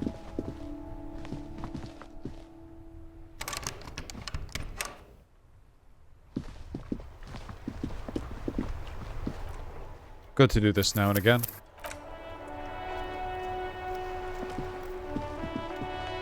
Oh, poor woman. This book has a rose, a pistol, and a half-naked dame on its cover. On the cover stands a very muscular man, surrounded by flames. This is a book about pate. A book about Buidero culture. It promotes freedom and roaming upstream. A book about the future. The government reads your mind using radio technology. Yes? Hello, sir. Step right in. The store is open. I am the law. I know, sir. Are you interested in a new and exciting book? What kind of store is this, anyway? It's a bookstore, sir. We sell books, postcards, and some board games. It's called Crime, Romance, and Biographies of Famous People. Whoa, whoa, whoa, whoa. Hold your horses, little girl. Challenging failure. We gotta get our encyclopedia up. What is a book? That is a book. They have stories inside them. It's like someone told you a story in a really long letter. And what's a postcard? A postcard is a small cardboard picture. You can write a few words on the other side and send it to your friend or beloved. Oof. What's a board game? Board games are like little games on a table, made to pass the time. There are several different ones, but sailors here mostly buy cards. Interesting. Thanks. My pleasure. Anything else you'd like to know? Is it okay if I ask you some questions? Okay, sir. I'll try to answer any questions you have. I hope they're about books. What is your name? My name is Annette, sir. My mum, her name is Plaisance. She owns the store. She's inside minding the register or organising the stock. The girl gazes at the window, then suddenly jolts, her eyes wide as if recalling something. Feel free to step in and browse our wares. And you're standing out here in the cold because... I'm signalling that the store is open. Otherwise, people might not know. They'd miss out on the crime, romance, and biographies of famous people. I should have a word with the store owner, maybe? Oh, no, sir. I'm happy to help Mum by luring in customers. Besides, I have some hot juice in my vacuum bottle to keep warm. Shouldn't you be at school or something? I do my studies at home at the moment. I have to help Mum keep this place running. Isn't school more important than this? No. What is school, anyway? School? Well, mine is a big yellow building on Boogie Street, and the people there run it. They say it's a charity. The gale wind blows in from the coast, a wind of needles. It wraps itself around a building of brick and mortar. Somewhere, a clamor rings through the honeycomb of classrooms. What is this feeling? Remorse. The parquet of assembly halls, the rows of stall bars are growing cold. The corridors stand empty. A girl's voice somehow finds its way through this strange feeling. You haven't heard a word of what she's been saying these past few moments. You only hear... Mum says it's necessary to do both because it builds character. Mum says a proper worker is dutiful. That's how you get ahead in life. You succeed. And how's this business doing? Mum says it's peachy. She was a little afraid at first. There's talk about this house being cursed. Cursed? In what way? Cursed in the way that makes them say that no business has ever really thrived here, sir. That they all go... Say nothing. Well, they run out of money and have to stop doing business. This sounds rather serious. I should probably look into this. We can go into the bookstore and ask about the case, but I don't see much more to look into here. Yes, please do look at our wares inside. The postcards and board games you asked about are also there, sir. What do you know about the other failed businesses? Nothing really, sir. Mum doesn't allow me to sneak around in the back rooms or the cellar. I don't really know what's there. How does this curse manifest itself?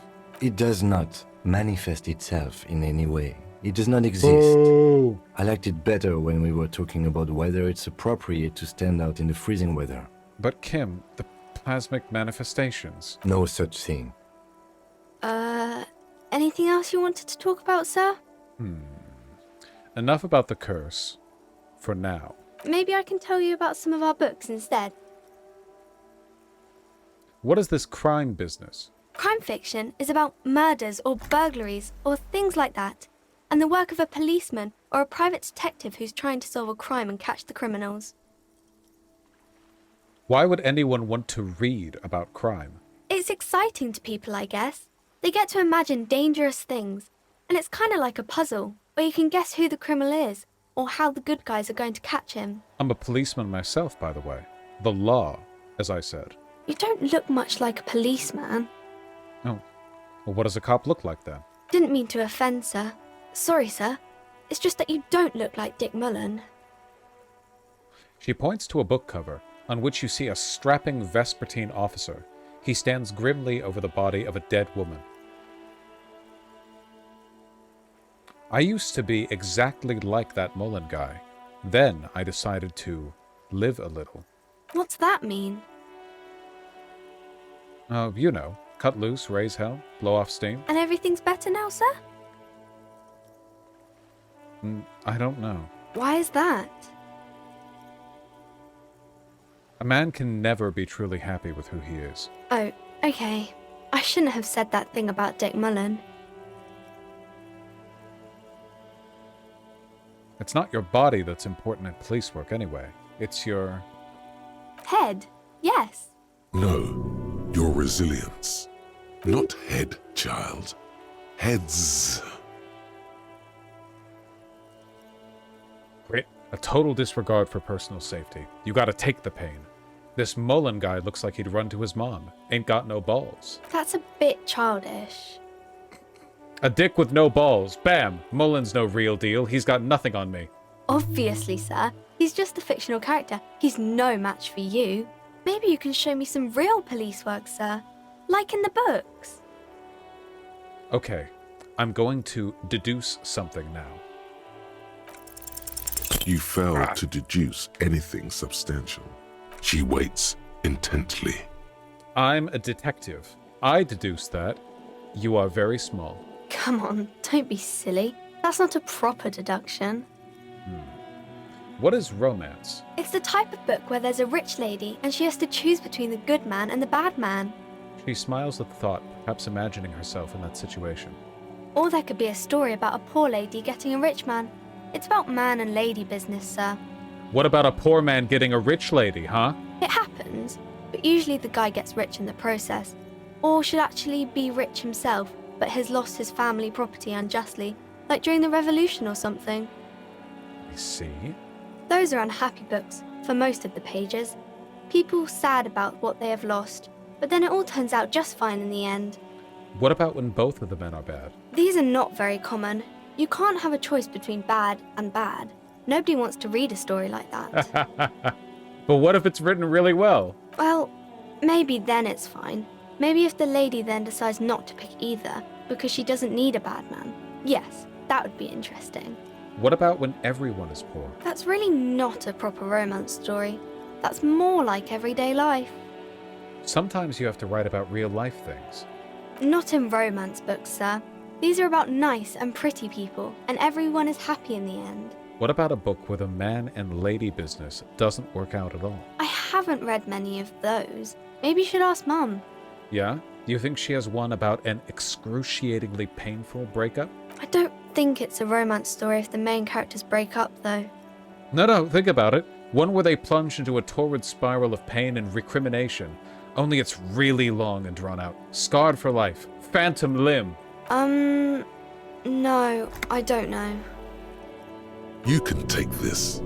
Blossom like a pain flower. Yeah, and it drags on for years and years with no resolution in sight. The girl is at a loss for words. Each of you filling with resentment and bitterness for having ruined each other's lives. She shifts and sways on her feet, looking confused and uncomfortable. Each of you tearing at each other's innards, leaving a gaping emptiness, a vacuum heart that still hurts ceaselessly. I'm sorry, sir.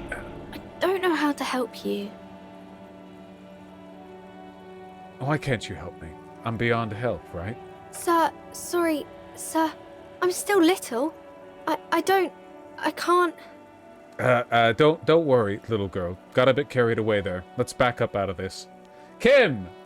Mm-hmm. Kim should have smacked us up the head. Here.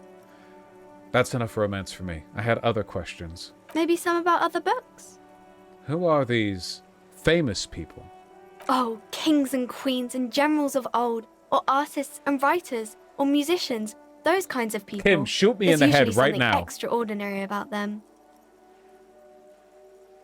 I think that's why people read them, to find the secrets of their fame. Seems like most people who read those books fail to get more famous from reading them. Reading those doesn't make the readers more famous, does it? But it does make the famous people more famous. Those famous people sound like a bunch of dorks. No, superstar. Fame sounds delicious. Maybe someone will write a book about me one day. Why would they do that, sir? 'Cause I'll be a superstar cop, in the papers and everything. That'll show them. That's so cool. Maybe they'll make you a book cover picture and everything. Standing over a dead body, holding a gun. Yes. The deuce. The girl keeps her hands folded, hidden. Why is that? Hey, why do you keep your hands folded? What do you mean, sir? You can show them to me. She looks around anxiously. Her hands remain folded in front of her. She doesn't want to show them. The lieutenant stands by, looking at the two of you with little interest. It's okay. She brings out her reddened hands, her nails frayed, nearly chewed down to the flesh. You bite your nails. And you knew this from me keeping my hands folded? It's super simple for a detective such as myself. Well, that proves nothing. Anyone could do an easy deduction like that. Her eyes flash with defiance. She's not impressed. Want more? Bet I can figure out why you bite your nails. I got a few reasons in mind. She nods, half provocative, half enthusiastic. You're uptight because of your mother and the pressure she's putting on you. Maybe so, sir. Okay, I know it's a bad habit, and I shouldn't. Another ace deduction by the #1 detective in town. It was okay, sir. There's more that can be achieved here. Ask her to do the same. You think so? Fine, do better. Deduce something about me. You're quite sober. The lieutenant does not flinch at the comment. He does not flinch even a single bit. He is intensely not flinching. It takes effort. Yeah, about that, maybe you could point me towards some booze? Fritz, maybe? Alcohol is not good for you, sir. There she stands, swaying on her feet, assaulted by the early spring breeze. She smiles at you. The whole situation suddenly feels familiar, somehow. There's something you're missing. What are you missing here? Why does this feel familiar? You have absolutely no idea. Familiar? How? You must have forgotten something you heard again. Okay, bye. See you around, Annette. We'll come back for that.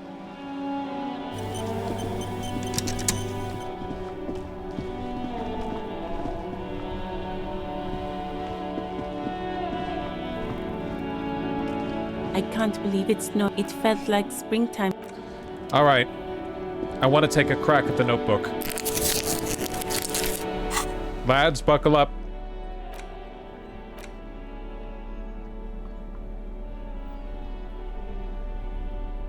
It's the ledger you found in the trash. A pitiful cabbage of white and yellow papers hanging from plastic board, barely held together by a metal clip. This sad display is made complete by the faint smell of urinal cleaner. No. We need drugs. We need more drugs for this. To the drugstore.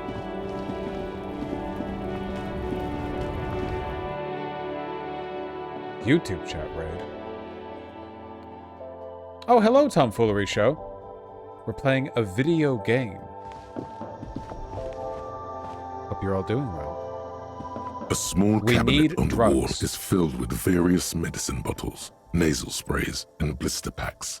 They all bear the Saint Baptiste We can just Pharmaceutics afford logo. 2 magnesium bottles. Okay, here.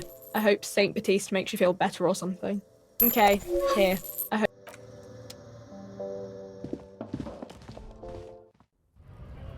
Not in front of Kim? No, these are good drugs. Good drugs. Alright. It's the legend found in the trash. Anything else? There's a piece of toilet paper. Or is it cleaning tissue? No, it's toilet paper. Desperately sticking to the back of the blue plastic clipboard. It's a metaphor for you. Inspect the toilet paper. It's just toilet paper sticking to the back of the plastic clipboard. You can take it off if you want. Maybe it's kitchen tissue? They look exactly the same. If you want it to be kitchen tissue, it can be kitchen tissue. It's not though. It's toilet paper. Take it off. Still wet, the toilet paper, I mean kitchen tissue, sorry, peels off the plastic easily. All you have to do is shake it off your finger and voila, the ledger now looks marginally better. Smell the ledger. The acidic stench of rotting food is rubbed off on the cellulose. It now forms the base of the experience. This base surrounded by a faint air of spoiled meat, the stuff of death itself, and then sprinkled liberally with the citrus zest of toilet cleaner. Inspect the clip. An aluminium block runs the width of the board, biting down on the paperwork. Its crocodile teeth are the only thing keeping the papers together. A regular pencil, the tip worn down to nothing, has been attached to the clip. Run your fingers across the aluminium.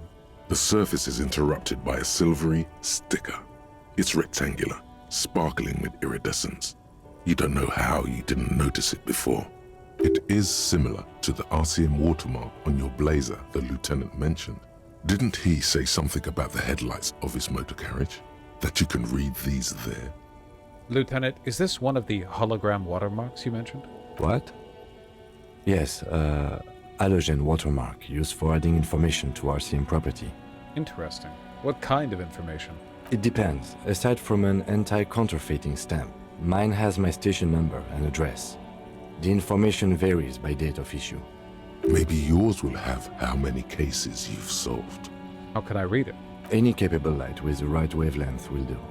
You mentioned the headlights of your Kanima? Yes, RCM vehicles have headlights tuned especially to reveal halogen watermarks. God, that's so cool. This means you can read the watermarks if you just turn the lights on. That's all, thank you. Okay. While a bunch of sodden papers sag from the clipboard in your hand, it's a sorry sight. I want to read it. Go to the car.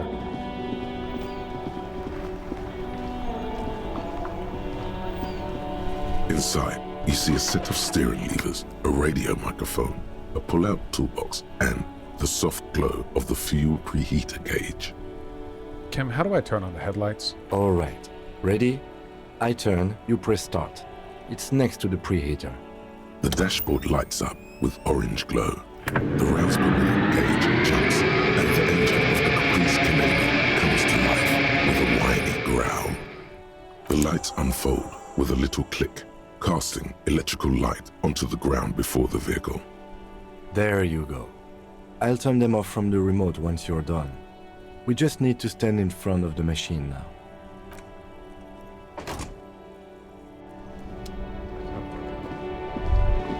As you hold your ledger's clip under the headlamp, an iridescent hologram appears. A street grid and the veins of a great river. A familiar sensation washes over you. There she is, Revachol West. Around the borders of the watermark are dozens, no, hundreds of micro-perforations. Look at the street grid. The rectangular watermark is overlaid with the logo of the RCM, and yet the major arteries of Revachol are all recognizable. They shimmer in the Kanema's headlights.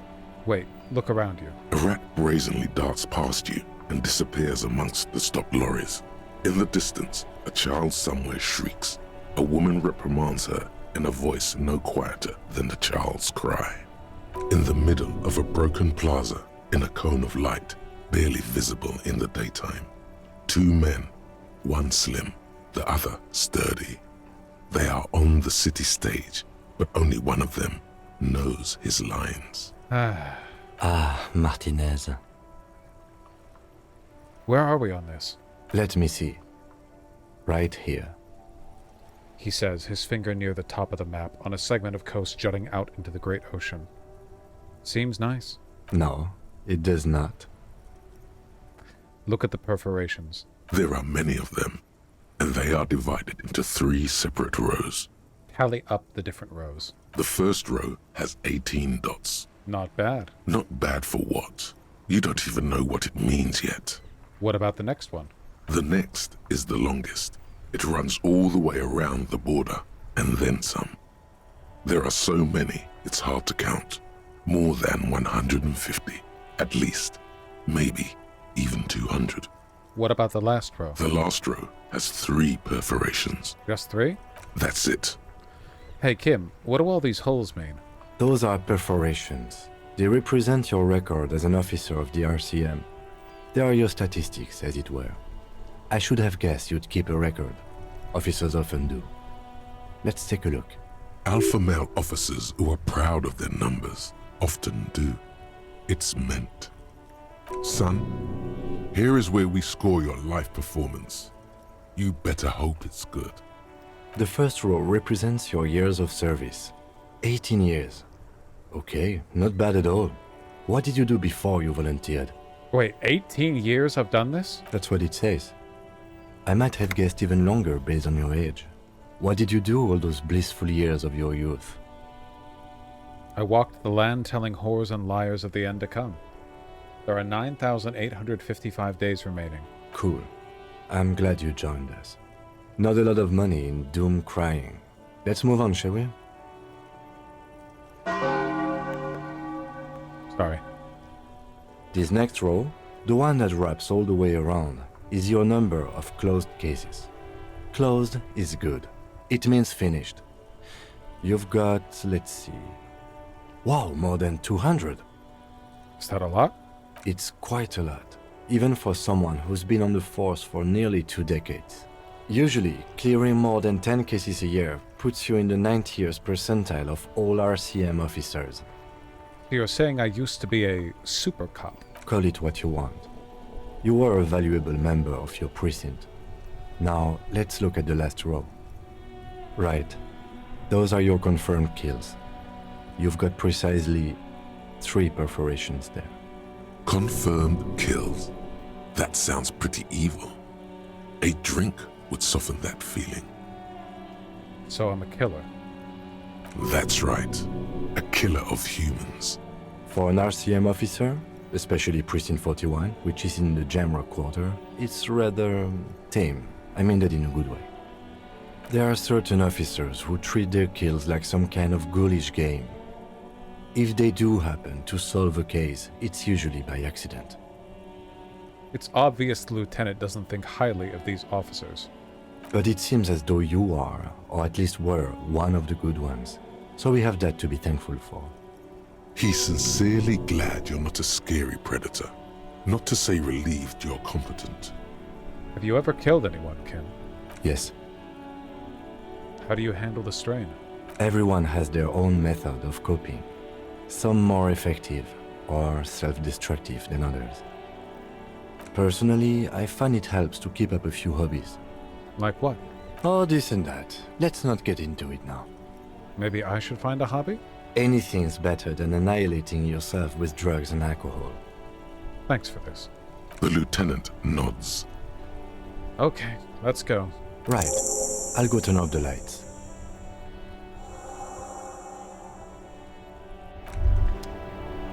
Tremble. The time is now. Ta'ola. What time? Time for the show. For Ta'ola. The hallowed time of fear and disintegration. A countdown has begun. All will collapse on itself. The world will disappear into a single grain of blackness. All sound will be muted. All life will scream. I've never actually gotten this before. Ta'ola. What's that? Ulogu Theodos. Xeno Zausin. Ipoli Osivien. Echondes Fronisin. Wait. When did this countdown begin? Monday morning. The moment you arrived in this reality are the first crack in the sheer face of God. From you it will spread. This is because of the insane world ending I've been saying, isn't it? Yes, you spoke the words of the Palindropos and the houses of Pericarnassus. Items, people, even words will tumble. All will lose its meaning in the coming years. That is why you marked yourself. Am I sure it's not just a joke or some kind of coping mechanism? It's totally also a coping mechanism. I do think the world might end soon. The face of the woman fractures. There will be herd killing. We all become vapor. Pertinent. Oh my god, how is it 8:40 already? Jesus Christ. Oh my god. Guys, I think we have to call it here.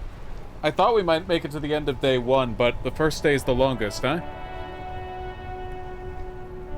God, it feels good to be playing this.